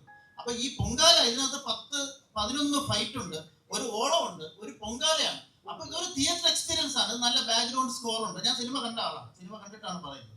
അപ്പോ അത്തരം സിനിമകൾ പ്രോത്സാഹിപ്പിക്കപ്പെട്ടാലേ മലയാള സിനിമ ഇവിടെ നിലനിൽക്കുള്ളൂ. ഇത് ആ സിനിമയെ പോലും ചിലപ്പോൾ കുറ്റങ്ങൾ ഉണ്ടാവുമായിരിക്കും. ഇപ്പൊ എല്ലാ സിനിമയും, ഇപ്പൊ അടൂർ സാറിന്റെ ഒരു സിനിമ പോലും നമുക്ക് വിമർശിക്കാൻ പറ്റും, മനസ്സിലായില്ലേ? ഇപ്പൊ പ്രിയൻ സാർ എടുത്താൽ, ഈ സത്യനന്ദിക്കാർ സാർ എടുത്ത ഒരു പടം വേറൊരാളെ കാണുമ്പോൾ അയ്യോ ഇതെന്ത് സിനിമ എന്ന് പറയാം. എല്ലാ സിനിമയും പൂർണ്ണമല്ല. പക്ഷെ ഈ സിനിമയ്ക്കകത്ത് ഒരു തിയേറ്റർ എക്സ്പീരിയൻസ് ഉണ്ട്. അല്ല, ഇതൊരു ഭയങ്കര ലോകോത്തര സിനിമയാണ്, ഇതൊരു മഹത്തര സിനിമയാണ് എന്നൊന്നും ഇവിടെ ആരും പറഞ്ഞിട്ടില്ല. സാർ, എന്താണ് ഈ തിയേറ്റർ എക്സ്പീരിയൻസ്? ഇതിപ്പോ ഈ അടുത്തിടയ്ക്ക് കേൾക്കുന്ന വാക്കല്ലേ? എന്ന് മുതൽ തുടങ്ങി തിയേറ്റർ എക്സ്പീരിയൻസ്? ഇവിടെ DTS തിയേറ്ററിൽ പണ്ടുണ്ടായിരുന്നു. സ്പീക്കർ കറക്റ്റ് വർക്ക് ചെയ്ത തിയേറ്ററിൽ ഉണ്ടായിരുന്നു. ഞാൻ ഡയറക്ടറെ കൊണ്ട് എനിക്കറിയാം. ഞാൻ അവിടെ മിക്സിങ്ങിന് എല്ലാം ചെയ്യിച്ച്, ഏറ്റവും വലിയ മിക്സിംഗ് സ്റ്റുഡിയോ പോയിട്ട് എല്ലാം ചെയ്യിച്ചു. എനിക്ക് റൈറ്റ്ലി സൗണ്ട് വരണം, കയറ് വരയ്ക്കുന്ന സൗണ്ട് ഇവിടെ വരണം, മറ്റത് അവിടെ വരണം എന്നൊക്കെ പറഞ്ഞ് ഇവിടെ വരും. ഇവിടെ ഏത് തിയേറ്ററിൽ കേട്ടിരുന്നു? ഇപ്പോഴത്തല്ല, കുറെ നാൾ മുമ്പ് വരെ ഇല്ലേ, കുറെ നാൾ മുമ്പ് വരെ. ഇത് ഇപ്പൊ വന്ന സംഭവമാണ് തിയേറ്റർ എക്സ്പീരിയൻസ്. മറ്റത് കൊള്ളാം, എഡിറ്റിംഗ് കൊള്ളാം എന്നൊക്കെ പറഞ്ഞ് കുറെ ആൾക്കാർ ഇത് പറഞ്ഞത്. നിങ്ങൾ അതൊക്കെ വിടൂ. സിനിമ എന്ന് പറഞ്ഞാൽ ഒരിക്കലും ഇപ്പൊ ടൈറ്റാനിക് കണ്ടിട്ട് പണ്ട് പറഞ്ഞ ആൾക്കാരുണ്ട്. ടൈറ്റാനിക് ഒക്കെ എൻ്റെ ഒക്കെ സമയത്ത് അത് കണ്ടില്ലെങ്കിൽ മോശമാണ്. അത് പറഞ്ഞു RR ഭയങ്കര, പിന്നെ RR ഒരു സിനിമ പോണത്. ഇപ്പൊ പലരും പറഞ്ഞത് RR ഭയങ്കര, അതിന്റെ എഫക്ട്സ്, അതിനകത്താണ് സിനിമ പോകുന്നത്. സിനിമ ഒരു ടോട്ടാലിറ്റി ആണെന്നേ, അല്ലാതെ തിയേറ്റർ എക്സ്പീരിയൻസ് എന്നൊക്കെ പറഞ്ഞ. അതുപോലെ തന്നെ വേറെ ഒരു സംഭവം, വൺ ടൈം വാച്ചബിൾ, പുതിയ വാക്കുകൾ വന്നിരിക്കുന്ന, പിന്നെ മറ്റേ അങ്ങനെ കുറെ സാധനങ്ങൾ കണ്ടുപിടിച്ചിട്ട് പറയുന്ന, അതൊക്കെ ഇവരുണ്ടാക്കിയെടുക്കാൻ. അങ്ങനെയല്ല. നമ്മളെ സംബന്ധിച്ചുള്ള ഒരു സിനിമ, ഏത് സിനിമയാണ് ഇവിടെ പരാജയപ്പെടാൻ വേണ്ടി എടുക്കുന്നത്? ഏത് സിനിമ എടുക്കുന്നത്? എല്ലാ സിനിമയും വിജയിക്കാൻ വേണ്ടി എടുക്കുന്നതാ. പണ്ടൊക്കെ മദ്രാസിൽ ഫസ്റ്റ് കോപ്പി കണ്ടിട്ട് അവിടെ നിന്ന് ഒരു ഫോൺ വരും, സാർ സൂപ്പർ ആയിട്ടുണ്ട് സാർ, അവിടെ കാണിച്ചിട്ട് ഫസ്റ്റ് അവിടെ ഒരു പ്രിവ്യൂ ഷോ ഇടും, സാർ ആ പടം അടിപൊളി. ഞാൻ ഇന്ന് വരെ അടിപൊളി അല്ലാന്നൊരു പടം കേട്ടിട്ടില്ല. പക്ഷെ ആ പടം പരാജയപ്പെടുന്നത് എന്താണെന്നുള്ളത് അത് ഞാൻ പറയും, അത് പ്രൊഡ്യൂസർക്ക് എണ്ണാനുള്ള ഒരു കഴിവും കൂടി വേണമല്ലോ. ചില സിനിമകൾ നമ്മൾ വിചാരിക്കുന്നത് എന്തുകൊണ്ട് ഓടി, ചില സിനിമകൾ നമ്മൾ വിചാരിക്കും എന്തുകൊണ്ട് ഓടി. ഇപ്പൊ താങ്കൾ പറഞ്ഞ പല പടങ്ങളും OTT വരുമ്പോൾ എന്തുകൊണ്ട് ഏറെ കയറുന്നു, അത് അപ്പൊ കാണുന്നൊരു സംഭവമാണ്. അത് കണ്ടില്ല. ഇപ്പൊ ചില പ്രഗത്ഭന്മാരുടെ പടങ്ങൾ നമുക്ക് മോശമാണെന്ന് പറയാൻ പറ്റുമോ? താങ്കളും ഞാനും പറയില്ല, പറഞ്ഞാൽ നമ്മൾ പുറത്താണ് വരിയുന്നത്. അപ്പൊ അതൊക്കെ ഒരു ഒരു എന്താ പറയാ, അത് സിനിമ എന്ന് പറഞ്ഞാൽ ഞാൻ പറയട്ടെ, ഒരു 70% ലക്കിൽ പോകുന്ന സാധനം, ഭാഗ്യം. തീർച്ചയായിട്ടും. പക്ഷെ എങ്കിലും ഇത്തരം ഈ ക്ലാസ് പൊട്ടിക്കുന്ന മുതൽ ഇത്രയും പണം ചെലവാക്കിയ ഒരു പ്രൊഡ്യൂസർ ഉള്ളതുകൊണ്ടാണ് ഈ പറയുന്ന തിയേറ്റർ എക്സ്പീരിയൻസ് ഉള്ള ഒരു സിനിമ നമുക്ക് ഉണ്ടാക്കാൻ പറ്റും. തീർച്ചയായിട്ടും. അതിനെ ഇങ്ങനെ ആക്രമിക്കുമ്പോൾ അതിനെതിരെ നമ്മുടെ നിർമ്മാതാക്കളുടെ സംഘടന അല്ലെങ്കിൽ ചേട്ടൻ ഇതിന്റെ ഭാഗമായിട്ടുള്ള ഒരാളായിട്ടാണ് ചോദിക്കുന്നത്. ഇവിടെ ഇത്രയും മാധ്യമ പ്രവർത്തകരുണ്ട്, നമുക്ക് കളക്റ്റീവായിട്ട് എന്ത് ചെയ്യാൻ പറ്റി? ഇപ്പൊ ഇതൊരു തിയേറ്റർ എക്സ്പീരിയൻസ് ഉള്ള സിനിമ തന്നെയാണ്, അതിന് യാതൊരു സംശയമില്ല.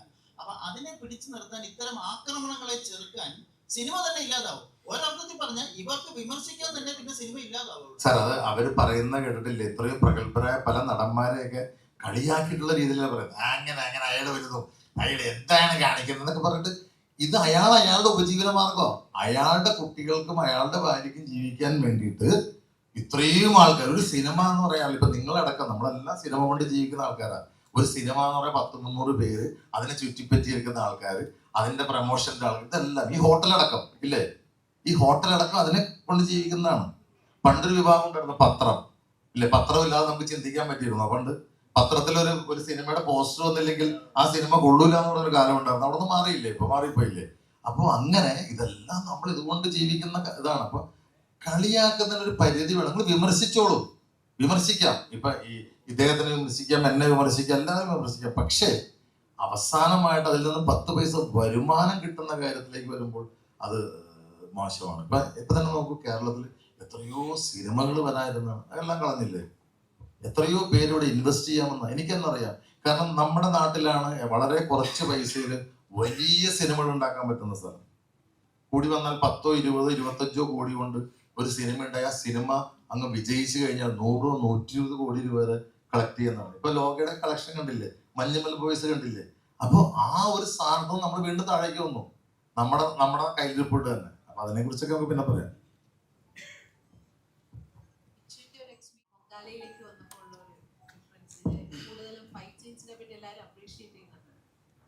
എല്ലാവർക്കും നമസ്കാരം.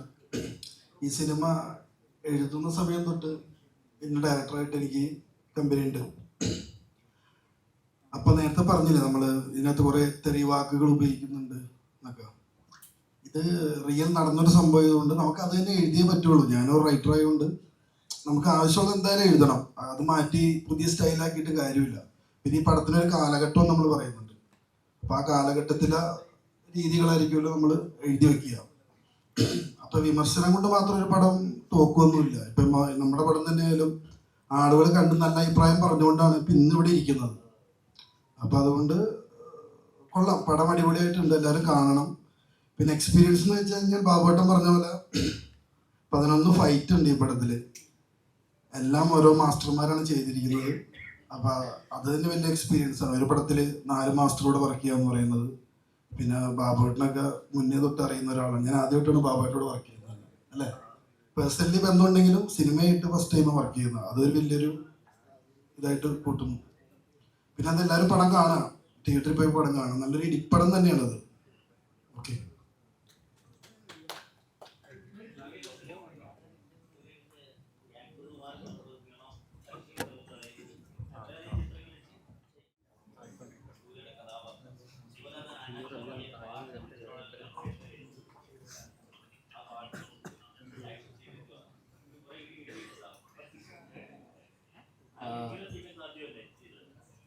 മൊത്തത്തിലൊരു ഫൈറ്റ് അല്ലെങ്കിൽ ഓവറോൾ മീനിങ് സ്റ്റാർട്ട് തൊട്ട് എൻഡ് വരെ ഫൈറ്റ് പരിപാടി ഫസ്റ്റ് ടൈമാണ്. ആൻഡ് ഇത്രയും വലിയൊരു ക്രൂ, ഓൾറെഡി ബാബു ചേട്ടനും എല്ലാവരും കാര്യങ്ങളെല്ലാം പറഞ്ഞു. സോ ഇത്രയും വലിയൊരു ക്രൂ എന്നെ സംബന്ധിച്ച് മാസീവാണ്. ഇപ്പം ബാബു ചേട്ടൻ പറഞ്ഞ പോലെ ഇപ്പം ഒരു പടം ഇറങ്ങാൻ അല്ലെങ്കിൽ സ്റ്റാർട്ടപ്പ് ആവാൻ തന്നെ ഇഷ്ടംപോലെ സ്ട്രഗിൾസാണ്. അതേനെക്കാട്ടിയും കഷ്ടപ്പാടാണ് ഒരു പുതിയൊരു ആർട്ടിസ്റ്റിന് വരാൻ തന്നെ. ഞാൻ കൊച്ചിലെ തൊട്ടും ഉണ്ട്, എന്നാലും ലൈക്ക് ഇത്രയും വലിയ മാസീവ് ഒരു ഫിലിമിൽ ഫസ്റ്റ് ടൈമാണ്. And so I am blessed. ദൈവത്തിനോട് മാത്രം നന്ദി ഇത്രയും വലിയ ക്രൂവിനോട് വർക്ക് ചെയ്യാനായിട്ട്. ആൻഡ് സോങ് ഞാൻ അതിനകത്ത് അഭിനയിച്ചിട്ടെന്നേ ഉള്ളൂ. അത് ബാക്ക് ചെയ്തേക്കുന്നത് ഹന്നാൻ ചേട്ടനാണ്. സോങ് പാടിയത് നമ്മളെല്ലാവരും ഹന്നാൻ ഷാ. ആൻഡ് രഞ്ജൻ ചേട്ടനാണ് എൻ്റെ മ്യൂസിക് കമ്പോസ് ചെയ്തേക്കുന്നത്. So super happy. ആൻഡ് എന്തായാലും ഇപ്പം ബില്ലേട്ടൻ പറഞ്ഞ പോലെ in the beginning first 2 days നമുക്ക് ഇഷ്ടംപോലെ നെഗറ്റീവ് റിവ്യൂസ് ഉണ്ടായിരുന്നു. പക്ഷേ in the end of the day നമുക്ക് എല്ലാവർക്കും ജസ്റ്റിസ് എല്ലാവർക്കും കിട്ടും. നല്ലൊരു സാധനമാണ്, നല്ലൊരു കണ്ടന്റാണ്, അതിന് ക്വാളിറ്റി ഉണ്ട്. എന്തായാലും ജസ്റ്റിസ് ഡിസേർവ്ഡ് ആണ്. ബിക്കോസ് അത് നമ്മൾ ഓൾറെഡി ഇപ്പോൾ കാണുന്നുണ്ട്. സോ അത്രേ ഉള്ളൂ. എല്ലാവരും പടം കാണുക. Thank you. പതിനൊന്ന് ഫൈറ്റിനായിരിക്കുമല്ലോ ഏറ്റവും കൂടുതൽ പൈസ മുടക്കുന്നുണ്ട്. അല്ല അല്ല അങ്ങനെയല്ല, നമുക്ക് പൈസ മുടക്കുന്നില്ല. ഇപ്പം ഞാനൊരു കാര്യം പറയാം. എൻ്റെ സിറ്റുവേഷൻ അനുസരിച്ചാണെങ്കിൽ ഞാനിപ്പം പടം അഥവാ എനിക്ക് ലോസ് വന്നു കഴിഞ്ഞാലും അങ്ങനെ എന്തെങ്കിലും വന്നാലും ഞാനത് തരണം ചെയ്യും. പക്ഷേ വേറൊരു പാർട്ടിയാണ് വ്യക്തിയാണെങ്കിൽ ഏതെങ്കിലും വീടോ പണയോ എന്തെങ്കിലും വെച്ച് സിനിമ ഫാഷന് വേണ്ടി ഇറങ്ങി ആ പടം കംപ്ലീറ്റ് ചെയ്ത് അത് ഫസ്റ്റ് ദിവസം റിലീസിങ് പോകുമ്പോൾ തന്നെ ഇങ്ങനെയുള്ള കുറേ ടീമുകൾ ചിലപ്പോൾ അവർ ഇതുകൊണ്ട് ജീവിക്കുന്നതായിരിക്കാം, പക്ഷേ ഒറ്റ ദിവസം കൊണ്ട് തന്നെ അവനെ മിക്കവാറും കൊല്ലും. മനസ്സിലായി? കാരണം തൂക്കിലെടുക്കേണ്ടി വരും. അപ്പോൾ അങ്ങനെയൊന്നും ചെയ്യാതിരിക്കുന്നതാണ് ഏറ്റവും നല്ലത്. പക്ഷേ നമ്മളെ സംബന്ധിച്ച് നമുക്കിപ്പം അഥവാ നഷ്ടം കുറച്ച് വന്നാലും നമ്മൾ സേഫായിട്ട് തന്നെ പോകും, കുഴപ്പമില്ല. പക്ഷെ മറ്റുള്ളവരെ ഇതൊക്കെ വരുമ്പോഴത്തേക്ക് അവരൊക്കെ ഓട്ടോമാറ്റിക് ചിലപ്പോൾ സൂയിസൈഡ് ചെയ്യേണ്ടി വരും. അതുകൊണ്ട് കഴിയുന്നതും ഇങ്ങനെയൊന്നും ഈ പടം കാണാതെ മാർട്ടിനെ മാർട്ടിനാക്കി ഒന്നും പറയാതെ പടം പോയി കണ്ടിട്ട് കറക്റ്റ് റിപ്ലൈ കൊടുക്കുക. അതിൽ ഉണ്ണി ബ്ലോഗർ മാത്രം കുറച്ച് കറക്റ്റ് പറഞ്ഞിട്ടുണ്ട്, നെഗറ്റീവും പറഞ്ഞിട്ടുണ്ട്, പോസിറ്റീവ് പറഞ്ഞിട്ടുണ്ട്. പക്ഷെ മറ്റേ എന്താണ് അശ്വൻ ഗോക്ക്, അത് ഞാൻ 2-3 പ്രാവശ്യം കേട്ട് അത് ബൈജുവിനെ മാർട്ടിനെ ബൈജു ആക്കി. എന്തിനാണെന്ന് എനിക്ക് മനസ്സിലായത്. ഓക്കെ, അവരൊക്കെ ഇതുകൊണ്ട് ജീവിക്കാന്ന്. ഓക്കെ, കഴിയുന്നതും പടം കണ്ടിട്ടൊക്കെ സംസാരിക്കുക. സംഭവം എന്ന് വെച്ചാൽ അവരെ വിശ്വസിച്ച് ഇഷ്ടംപോലെ ഇപ്പൊ എനിക്കൊന്ന് പുള്ളിക്കാരൻ നല്ല സബ്സ്ക്രൈബേഴ്സ് ഉണ്ട്. സോ പുള്ളിക്കാരനെ ട്രസ്റ്റ് ചെയ്ത് ഇഷ്ടംപോലെ ഒരു ഓഡിയൻസ് ഉണ്ട്, പുള്ളിക്കാരൻ്റെ ഒരു ഫാൻ ബേസ് ഉണ്ട്. അപ്പം പുള്ളിക്കാരൻ പറയുന്നത് കേട്ടിട്ടാണ് അത്രയും ആൾക്കാർ വിശ്വസിക്കുന്നത്. സോ പുള്ളിക്കാരൻ തന്നെ ഫിലിം കാണാതെ ക്യാരക്ടറിന്റെ പേരും ഇപ്പൊ റിവ്യൂ എന്ന് പറയുന്ന ഒരാള് ജോബ് എന്ന് ചോദിച്ചാൽ പടം ഫുള്ള് കണ്ട് A to Z കണ്ട് അതിന്റെ ഒരു ഷോർട്ട് അല്ലെങ്കിൽ കളർ ഗ്രേഡ് ചെയ്തിട്ടില്ല, അല്ലെങ്കിൽ ഒരു ആർട്ടിസ്റ്റ് എന്തെങ്കിലും ഓവർ ആക്ടിങ് ചെയ്ത് അങ്ങനത്തെ കാര്യങ്ങളൊക്കെ പറയണം. അതാണ് പുള്ളിക്കാരന്റെ ജോലി. സോ പുള്ളിക്കാരൻ അതുപോലും ചെയ്യുന്നില്ല. അപ്പൊ അത് ചെയ്യാതെ വെറുതെ നെഗറ്റീവ് റിവ്യൂവും പറഞ്ഞ്, അല്ലാതെ ഇപ്പം മോശപ്പടങ്ങളെ പറ്റി നല്ല കാര്യങ്ങളും പറഞ്ഞ് അങ്ങനെയല്ലല്ലോ കേട്ടോ. നമ്മൾ ഇഷ്ടംപോലെ സഫർ ചെയ്തിട്ടുണ്ട്. ഒരു 50 days നമ്മൾ അത്രയും വർക്കൗട്ട് ചെയ്തിട്ടുണ്ട്. ഇപ്പം ചേച്ചി ഒരു 2 to 3 times പറഞ്ഞു ബൈ മൗത്താണ് നമ്മൾ ഈ ഫിലിം പ്രൊമോട്ട് ചെയ്തതെന്ന്. അത് സംഭവം എന്ന് വെച്ചാൽ ഞാൻ തന്നെ ഓൾമോസ്റ്റ് പടം 11 times കണ്ടു. ഇപ്പം ഇവിടെ ഇരിക്കുന്ന ചേട്ടന്മാരൊക്കെ എന്നെ മിക്ക തിയേറ്ററിലും കണ്ടാണ്. ഞാൻ എല്ലാ തിയേറ്ററിലും ഞാൻ ബൈ മൗത്താണ്, പ്ലീസ് ഈ പടം എല്ലാവരുടെ അടുത്തും പോയി പറയണേ എന്ന് റിക്വസ്റ്റ് ചെയ്തിട്ടാണ് അടുത്ത ഫിലിമിന് ആൾക്കാരെ ഞാൻ കയറ്റുന്നത്. ഏത് പടത്തിലാണ് ആർട്ടിസ്റ്റ് ഇങ്ങനെ പോണത്? കേട്ടോ, അത്രേ ഉള്ളൂ. Thank you. വേറൊരു കാര്യം പറയാം. എന്താ പറയുക, പക്ഷെ പുള്ളി പറഞ്ഞ ഫിലിമുകളെല്ലാം, പുള്ളി നെഗറ്റീവ് പറഞ്ഞിട്ടുള്ള പടങ്ങളെല്ലാം സക്സസ് ആയിട്ടുണ്ട്. കഴിഞ്ഞ സുമതി വളർന്നു പുള്ളി സക്സസ് ആണ്. പുള്ളി അതുകൊണ്ട് ഇത് നെഗറ്റീവ് പറഞ്ഞാലും നമുക്ക് സന്തോഷമേ ഉള്ളൂ. അതുകൊണ്ട് നമ്മൾ സക്സസിലൂടെ തന്നെ പോകും. പിന്നെ യെസ്, ഫ്രണ്ട്സ് ആൻഡ് ഫാമിലി പല കാര്യവും പറഞ്ഞിട്ടുണ്ട്. അപ്പൊ എന്തായാലും നമുക്ക് തളർത്തേണ്ട കാര്യമില്ല. പുള്ളിയുടെ അടുത്ത് നമുക്കൊന്നും ഒരു വിരോധവും ഇല്ല, ഒന്നുമില്ല. ഇത് കണക്ക് വീണ്ടും വീണ്ടും പറയുക. പിന്നെ സൂര്യകൃഷ്ണ എടുത്ത് പറഞ്ഞിട്ടുണ്ട്. അപ്പൊ അത് തന്നെ അവൻ ഒരു പുള്ളിയുടെ പേര് അവൻ അറിയില്ല, എന്നിട്ടും സൂര്യകൃഷ്ണൻ എടുത്ത് പറഞ്ഞപ്പോൾ തന്നെ അവൻ എനിക്ക് മനസ്സിലായി മറ്റേ രജിസ്റ്ററായി. അപ്പൊ രജിസ്റ്ററായ ഒരു വ്യക്തിയെ പറ്റി പറയുള്ളൂ. ഒന്നീ പുള്ളി ആരെങ്കിലും പഠിപ്പിച്ചു കൊടുത്തായിരിക്കാം, ഇല്ലെങ്കിൽ എനിക്കറിയില്ല എന്താണെന്നുള്ളത്. എന്തായാലും നല്ലതായി കിട്ടും. പിന്നെ നമ്മളെ എനിക്ക് മെയിനായിട്ട് പറയാനുള്ളതെന്ന് വെച്ച് കഴിഞ്ഞാൽ നമ്മളെ ഓൾ മറ്റേ ചാനലുകാരായാലും മഞ്ജു ചേച്ചി ആയാലും മറ്റേ നമ്മളെ സെവാൻ, പിന്നെ ബിനു, മറ്റേ മുമാരി, നമുക്ക് എല്ലാവർക്കും സപ്പോർട്ട് ചെയ്ത് നമുക്ക് തരുന്നത് തന്നെ വലിയൊരു സന്തോഷം. അതുകൊണ്ട് നിങ്ങളെ സപ്പോർട്ട് നമുക്ക് വീണ്ടും വീണ്ടും വേണം. ഇത്രയേ ഉള്ളൂ. ഓക്കെ. 8 വർഷത്തെ പോരാട്ടത്തിന് ശേഷം കഴിഞ്ഞ ദിവസം കോടതി വിധി വന്നിട്ടുണ്ട് അതിജീവിതവുമായി ബന്ധപ്പെട്ട്. ആ കോടതി വിധി എങ്ങനെ കാണുന്നു? ആ അതിജീവിതയ്ക്ക് നീതി ലഭിച്ചോ? എന്താണ് ബാബുരാജ് അതിന് അന്നൊക്കെ അതിജീവിതയോടൊപ്പം നിന്ന ഒരു വ്യക്തിയാണ്, പേഴ്സണലി അറിയാവുന്നതാണ്. ഇപ്പോഴത്തെ ആ കോടതി വിധി എങ്ങനെയാണ് കാണുന്നത്? ഞാനൊരു നിയമം പഠിച്ച ആളായതുകൊണ്ടും ഞാനൊരു വക്കീലായതുകൊണ്ടും കോടതി വിധികളെ നമ്മൾ ബഹുമാനിക്കണം. അതാണല്ലോ ഈ നാട്ടിലെ നമ്മുടെ നടപ്പ്. മറ്റുള്ള കാര്യങ്ങളൊക്കെ മേൽക്കോടതികളുണ്ടല്ലോ, അത് അതിൻ്റെ വഴിയിൽ വരട്ടെ എന്നല്ലേ നമുക്ക് പറയാൻ പറ്റുള്ളൂ. മേൽക്കോടതിയിൽ പറയുന്നത് ഇപ്പോഴത്തെ വിധി കണ്ടിട്ട് അതിജീവിതയ്ക്ക് നീതി ലഭിച്ചോ? അത് പറയാൻ നമ്മളിപ്പോൾ എനിക്കായാലും അലിക്കായാലും ഒരു കേസ് ഉണ്ടെങ്കിൽ ആ കേസിന്റെ വിധി പറയേണ്ടത് ജഡ്ജാണ്. പിന്നെ ആ ജഡ്ജ് പറഞ്ഞത് തെറ്റായിപ്പോയോ എന്ന് തീരുമാനിക്കാൻ മേൽക്കോടതി ഉണ്ട്. ആ മേൽക്കോടതി വരുന്നവരെ നമുക്ക് കാത്തിരിക്കാമെന്നല്ലാതെ അവിടെ ബാബുരാജ് ആരാണ് പറയാൻ, അലി ആരാണ്, ആരുമല്ല. നമ്മുടെ ഒരു നിയമ സംവിധാനത്തിൽ അങ്ങനെയാണ് കാര്യങ്ങൾ. ദിലീപിനെ പുറത്താക്കിയിരുന്നു അമ്മയിൽ നിന്നും. ദിലീപിനെ തിരിച്ചെടുക്കുക ഇപ്പോഴത്തെ കീഴ്ക്കോടതിയിലെ വിധി അനുസരിച്ച് ദിലീപിനെ തിരിച്ചെടുക്കാവുന്ന ഒരു നടപടിയിൽ ഫെഫ്ക ആദ്യം മുന്നിട്ട് വന്നു. അപ്പോൾ ഭാഗ്യലക്ഷ്മി രാജിവെച്ചിരിക്കുന്നു. അങ്ങനെ നിർമ്മാതാക്കൾ സംഘടന അദ്ദേഹത്തെ തിരിച്ചെടുക്കാനുള്ള നടപടിയിലേക്ക് പോകുന്നു എന്ന് പറഞ്ഞു. താരസംഘടന അമ്മയുടെ ഒരു മെമ്പറാണ് ഇപ്പോൾ താങ്കൾ, സംഘടനയിലെ മെമ്പർ മാത്രമേ ഉള്ളൂ. അത്തരം ഒരു തീരുമാനം എന്നാൽ താങ്കൾ എന്ത് ചെയ്യും? ഇപ്പൊ അമ്മയിൽ തിരിച്ചെടുക്കുന്ന ദിലീപിനെ എടുക്കുന്ന കാര്യമായിട്ട് വന്നാൽ? അല്ല, അതെല്ലാം ഇനി അമ്മയുടെ ഭാരവാഹികൾ തീരുമാനിക്കണ്ടല്ലേ. നമുക്ക് അതിനകത്ത് പറയാനുള്ള ഒരു സ്കോപ്പ് എന്ന് പറയുന്നത് ജനറൽ ബോഡിയൊക്കെ വരുമ്പോൾ സംസാരിക്കാമെന്ന് മാത്രമേ ഉള്ളൂ. അതൊക്കെ അവരുടെ തീരുമാനങ്ങളാണ്. എല്ലാ അംഗങ്ങളും തീരുമാനിക്കുന്നത് പോലെയാണല്ലോ. അല്ലാതെ ബാബുരാജ് എന്ന് പറയുന്ന വ്യക്തി ഇപ്പോൾ ഞാനൊരു അംഗം മാത്രമാണ് താങ്കൾ പറഞ്ഞ പോലെ. അപ്പൊ അതൊക്കെ അവർ തീരുമാനിക്കട്ടെ. പിന്നെ ഓരോ സംഘടനയ്ക്കും തീരുമാനിക്കാനുള്ള അവകാശങ്ങൾ അവർക്കുണ്ടല്ലോ. പോയപ്പോൾ കത്ത് തന്നാലാണ് തിരികെ ഒരു നിയമമുണ്ടല്ലോ, അമ്മയ്ക്കൊരു നിയമമുണ്ട്. ആദ്യം പുറത്തായാലും പുറത്താക്കിയ ആളാണെങ്കിൽ ആദ്യം അപേക്ഷ തരണം. അങ്ങനെ ഒരു കീഴ്വഴക്കം തന്നെ ആയിരിക്കും ദിലീപിനും ഉണ്ടാവും. അത് ഞാനല്ലല്ലോ പറയണ്ടേ. അതിപ്പോ തീർച്ചയായിട്ടും അത് ബൈലോയിൽ എന്ത് പറയുന്നു അതനുസരിച്ച് തീർച്ചയായിട്ടും വേണം. അതൊക്കെ ഇപ്പൊ ഭരണത്തിലുള്ള ആൾക്കാരല്ലേ തീരുമാനിക്കണ്ടേ. അവരത് നല്ല രീതിയിൽ മുന്നോട്ട് കൊണ്ടുപോകുന്നുണ്ട്. സ്ത്രീകളാണ്, അവർക്കറിയാം എങ്ങനെ കൊണ്ടുപോകണമെന്ന്. ഇപ്പോഴത്തെ ഭരണം എങ്ങനെയുണ്ട്? ഗംഭീരമായിട്ട് പോകുന്നുണ്ടല്ലോ. പിന്നെ എല്ലാ പ്രോഗ്രാമൊക്കെ ആയിട്ട് അല്ല, പിന്നെ അവര് നന്നായിട്ട് പോകുന്നുണ്ടല്ലോ. എല്ലാവരും 17 പേരും അതിനകത്ത് ആത്മാർത്ഥമായിട്ട് പരിശ്രമിക്കുന്നുണ്ടെന്നുള്ളതാണ് എനിക്ക് മനസ്സിലാക്കാൻ സാധിക്കുന്നത്. അവരത് നന്നായിട്ട് കൈകാര്യം ചെയ്തോളൂ. സ്ത്രീകൾ തലപ്പത്തിരിക്കുന്ന സമയമാണ് ജീവിത വിഷയത്തിൽ. ആ സമയത്ത് പോലും ആ സംഘടനയിൽ ഒരു പ്രതികരണം ഇല്ലാത്തതിനെ താങ്കൾ എങ്ങനെയാണ് കാണുന്നത്? എന്തുകൊണ്ടായിരിക്കും അങ്ങനെ സംഭവിക്കുന്നത്? ഞാൻ ഈ സമയത്ത് ലാലേട്ടനെയാണ്, ഈ സമയത്ത് പാവം ലാലേട്ടനായിരുന്നെങ്കിൽ അതിന് ദൂരം കഷ്ടപ്പെടേണ്ടി തന്നെയല്ലേ. ഇപ്പോ ഇവരായതുകൊണ്ട് അവർക്ക് അതിൽ നിന്ന് എസ്കേപ്പ് ചെയ്ത് പോകാൻ പറ്റും. ലാലേട്ടൻ എങ്ങനെ ആയിരുന്നെങ്കിൽ ഇതിന്റെ തലപ്പത്തായിരുന്നെങ്കിൽ എന്ന് അദ്ദേഹത്തിന് ഒരു നിങ്ങളെല്ലാവരും കൂടി വീർപ്പ് മുട്ടിച്ചാണ്. ഇപ്പൊ ഞാനിപ്പോ സത്യം പറഞ്ഞാൽ ലാലേട്ടൻ മാറിയത് നന്നായി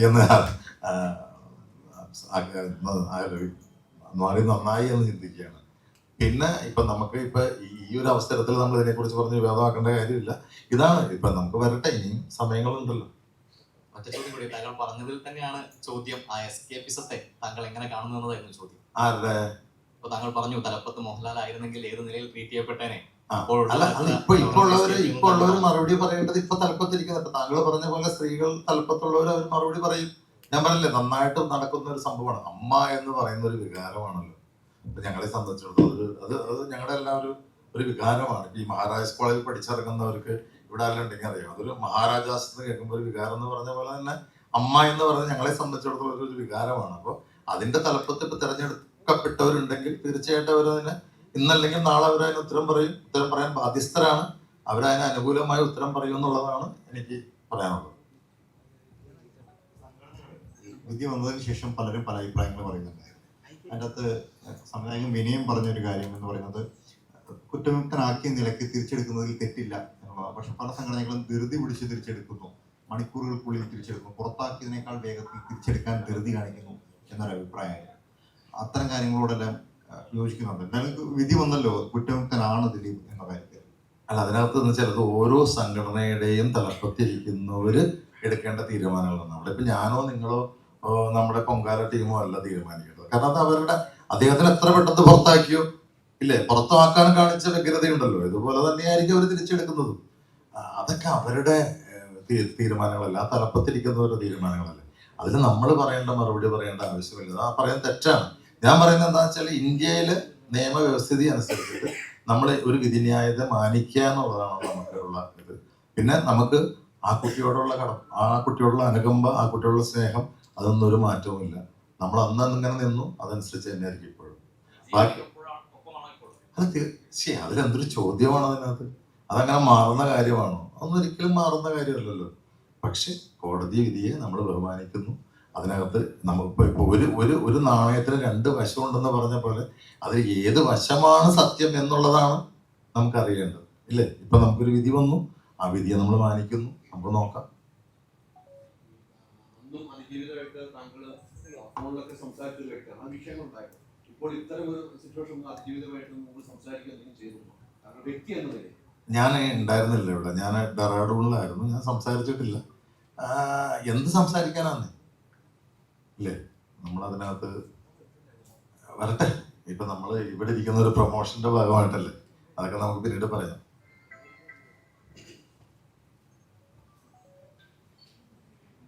നിങ്ങൾ വിചാരിക്കുന്ന കാര്യങ്ങളിലേക്കൊന്നും വരുന്നില്ല അല്ലേ?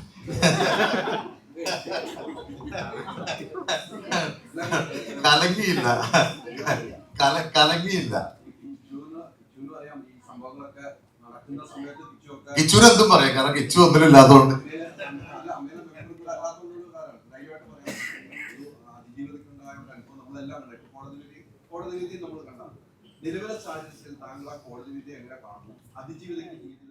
ഇപ്പൊ ബാബുവേട്ടൻ പറഞ്ഞ പോലെ ഇവിടെ ഒരു കോടതി നിയമമൊക്കെ ഉണ്ടല്ലോ, അപ്പൊ അവരോട് നമുക്ക് ചോദ്യം ചെയ്യാൻ പറ്റുമോ? ഇപ്പൊ ഈ ചോദ്യം പോയി ചോദിക്കോ അഡ്വക്കേറ്റിനോട്, ജഡ്ജിയോട് ചോദിക്കുവോ? ഇല്ല. അപ്പൊ അത് നമ്മളത് ബഹുമാനിക്കുന്നു. നിയമം നിയമത്തിന്റെ വഴിക്ക് പോകും, ബാക്കി അതിന്റെ രീതിയിൽ പൊക്കോളും. പിന്നെ ഞാൻ ഇതിനകത്ത് പറയാൻ ആരും അല്ല കേട്ടോ, ഞാനൊരു ആലോചനക്കാരൻ മാത്രം.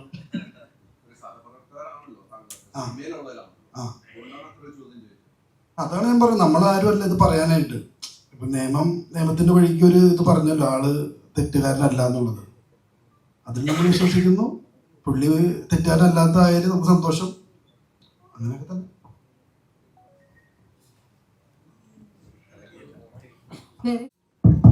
ഇത് ഇവിടുന്ന് എടുത്തിട്ട് പോയാൽ മാത്രം കാര്യമില്ല, ഇതെല്ലാം നല്ല രീതിയിൽ നല്ല വലുതായിട്ട് സിനിമാസ്കോപ്പ് പോലെ ഇടുക. പൊങ്കാല മൂവി ഈ പറയുന്ന പോലെ അതിനൊരു എഫക്റ്റ് ഉണ്ട്. അതെ അതെ, അപ്പൊ അത് നല്ലതായിട്ട് ചെയ്തിട്ട് വിജയിക്കുക. ഇതുപോലുള്ള സിനിമകൾ വിജയിക്കേണ്ടത് ആവശ്യമാണ്. ഈ പറയുന്ന പോലെ ഞാൻ നേരത്തെ പറഞ്ഞില്ലേ, ഒരു സിനിമയും കേരളത്തിലുള്ള ഇന്ത്യയിൽ മോശമായിട്ടുള്ളൊരു സിനിമ എടുക്കാറില്ല. അത് എന്തുകൊണ്ടൊക്കെ അങ്ങനെയാണ് നല്ല പട്ടികയിലും മോശം പട്ടികയിലും വരുന്ന മാത്രമേ ഉള്ളൂ. അപ്പൊ നല്ലതാണെങ്കിൽ ആ എഫർട്ട് നിങ്ങൾ നമ്മൾ മാനിച്ചുകൊണ്ട് അതിന് നല്ല പബ്ലിസിറ്റി കൊടുക്കുക. ഈ പറഞ്ഞതുപോലെ ചില ആൾക്കാർ മോശം പറയുമ്പോൾ കുറെ ആൾക്കാരുണ്ട്, ഇപ്പൊ ഈ പിള്ളേരൊക്കെ പറയുന്ന പോലെ ഇത് നോക്കിയിട്ട് പോകാതിരിക്കുന്ന ആൾക്കാരുണ്ട്. ഓ, അവൻ അത് പറഞ്ഞത് തെറ്റായിപ്പോയി അതുകൊണ്ട്. പക്ഷെ അദ്ദേഹമല്ല, അതുപോലെ പല ആൾക്കാർ പറഞ്ഞ എത്രയോ സിനിമകൾ. ഞാനൊരു റിവ്യൂ ഇടാണെങ്കിൽ ഞാൻ എന്റെ പോയിന്റാ പറയണേ.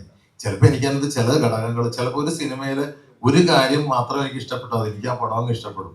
ചിലപ്പോൾ അത് ഇഷ്ടപ്പെട്ടില്ലെങ്കിൽ അത് മോശമായിട്ടും പറയും. അപ്പൊ അതുകൊണ്ട് അങ്ങനെയല്ല, നിങ്ങൾ പറയണം, എല്ലാവരും ഒക്കെ ഒന്ന് പോയി കാണാൻ. നിങ്ങളുടെ ഇതിനകത്ത് ഇങ്ങനെ വന്നുകൊണ്ടിരുന്നു കഴിഞ്ഞാൽ എന്താ പറയാ, ആൾക്കാർ വരികയും.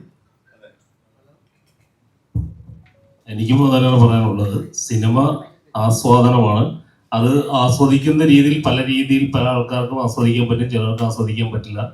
അത് ആസ്വദിക്കുന്നവർ ആസ്വദിക്കട്ടെ, അതിനെ തടഞ്ഞു വെക്കാതിരിക്കുക, അത് തെറ്റാണ്. അത് ചുമ്മാ അതുകൊണ്ട് സിനിമയെ കൊന്ന് ജീവിക്കാം എന്ന് വിചാരിക്കരുത്. ഇതെൻ്റെ റിക്വസ്റ്റാണ്. അതൊക്കെ ഞാൻ ഇപ്പം അല്ലേടം പറഞ്ഞ പോലെ തന്നെ എനിക്കും അടുത്ത സിനിമകൾ വരും, ഞാനും അടുത്ത സിനിമ ചെയ്യും. പക്ഷെ ഇനിയും ഇതുപോലെ ഇതിനേക്കാൾ കൂടുതൽ സ്ട്രഗിൾ ചെയ്യുന്നവരും അവരൊക്കെ വന്ന് പെടും, അവരൊക്കെ ആത്മഹത്യ ചെയ്യും. ഒരുപാട് പ്രശ്നമുണ്ട് സിനിമ ഇവിടെ എത്തുക അറിയാലോ. ഞാൻ നേരത്തെ പറഞ്ഞു ലൊക്കേഷനിൽ അനുഭവിച്ച പ്രശ്നങ്ങൾ, അത് കഴിഞ്ഞ് ഓരോ സമയം നിങ്ങൾക്ക് അറിയുന്നേക്കാൾ കൂടുതലാണ് ടെക്നിക്കൽ ഇഷ്യൂസ്. ഒരു ലൈറ്റിംഗ് ഇഷ്യൂ, ഏതെങ്കിലും ഒരു സമയത്ത് മഴ പെയ്താലുള്ള പ്രശ്നം, ആർട്ടിസ്റ്റുകളുടെ ഡേറ്റ് ക്ലാഷ്, ഇതിനകത്തുള്ള സാമ്പത്തിക പ്രശ്നം, ഇരിക്കുന്ന സ്ഥലത്ത് വിചാരിക്കുന്ന ലൊക്കേഷൻസ് കിട്ടിയില്ലെങ്കിൽ സ്ക്രിപ്റ്റ് തിരുത്തുന്ന പ്രശ്നങ്ങൾ, ടെൻഷൻസോട് ടെൻഷൻ. ഞാൻ ഒരു വർഷം കൊണ്ട് ശരിക്കും പറഞ്ഞാൽ ഉറങ്ങിയിട്ട് പോലുമില്ല, അത്രയധികം പ്രശ്നത്തിലാണ് ഞാൻ ഈ വന്നിരിക്കുന്നത്. ഇതെല്ലാം കഴിഞ്ഞ് സെൻസർ ബോർഡിന്റെ പ്രശ്നങ്ങൾ, ഇതെല്ലാം കഴിഞ്ഞ് തിയേറ്ററിൽ സിനിമ എത്തുമ്പോൾ ഏതൊക്കെ സിനിമ റിലീസ് ചെയ്യുന്ന നോക്കണം. അതിനൊപ്പം നമ്മൾ കോമ്പറ്റീറ്റീവ്. ഒരു കാര്യം കൂടി ഞാൻ പറയാൻ വിട്ടുപോയത്, ഒരു കാര്യം കൂടി പറഞ്ഞാൽ ഞാൻ എൻ്റെ ഒരു 10-15 വർഷത്തെ ഒരു എക്സ്പീരിയൻസ് കൊണ്ട് പറയുന്ന ഒരു കാര്യമാണ്. കാരണം ഞാൻ നേരത്തെ പോലെ പണ്ട് പത്രം ഇല്ലായിരുന്നെങ്കിൽ, പത്രത്തിലിട്ടില്ലെങ്കിൽ സിനിമ ഇറങ്ങില്ല എന്നുള്ളൊരു സമയത്തിൽ നിന്ന് മാറിയിട്ട് ഇപ്പൊ ഇതുവരെയായി. അപ്പൊ ഞാൻ പറയുന്നത് നമ്മുടെ അന്നം നമ്മൾ മുടക്കരുതെന്ന് പറയുകയാണ്. കാരണം മലയാള സിനിമകൾ ഇതുപോലെ കുറ്റം പറഞ്ഞ് ഇല്ലാതെ ആയാൽ, ഇവിടെ മലയാളം തന്നെ വേണമെന്ന് പ്രേക്ഷകർക്ക് ഒരു നിർബന്ധമില്ല. ഇവിടെ കന്നഡ അതുപോലെ തെലുങ്കും തമിഴും ഒക്കെ ആൾക്കാർ സ്വീകരിച്ചു തുടങ്ങുന്ന സമയമാണ്. സത്യം. നമ്മൾ അങ്ങോട്ട് തുളച്ചു കയറാൻ നിന്ന സമയത്ത് അത് മാറ്റിയിട്ട് അവരിങ്ങോട്ട് വന്ന് കയറി ലാസ്റ്റ് ഈ പറയുന്നതിനൊന്നും ഒരു വാല്യൂ ഇല്ലാണ്ടായിപ്പോവും. ഈ റിവ്യൂവറിനൊന്നും ഇവിടെ കിടന്ന തമിഴിനെ കുറിച്ച് പറഞ്ഞ ഒരു കാര്യം ഇല്ലാണ്ടായിപ്പോവും. അതുകൊണ്ട് നമ്മൾ ഇരിക്കുന്ന കൊമ്പ് മുറിക്കാതിരിക്കുക, അത്ര എനിക്ക് പറയാനുള്ളൂ. ഇരിക്കുന്ന കൊമ്പ് മുറിച്ചിട്ടുള്ള കളിക്ക് നിൽക്കണ്ട. അത് നിന്നാൽ ഈ പറയുന്ന ഞാൻ നേരത്തെ പറഞ്ഞ പോലെയുള്ള അനുഭവങ്ങൾ ഉണ്ടാവും. എക്സ്പീരിയൻസ് ക്യാപ്ഷൻ കിട്ടിയെന്ന് എനിക്ക് തോന്നുന്നു. കാരണം ഇവർ മിക്കവാറും എഴുതാൻ പോകുന്ന ക്യാപ്ഷൻ നെഗറ്റീവ് റിവ്യൂസിന് പൊങ്കാല ഇട്ടുകൊണ്ട് പൊങ്കാല ടീം.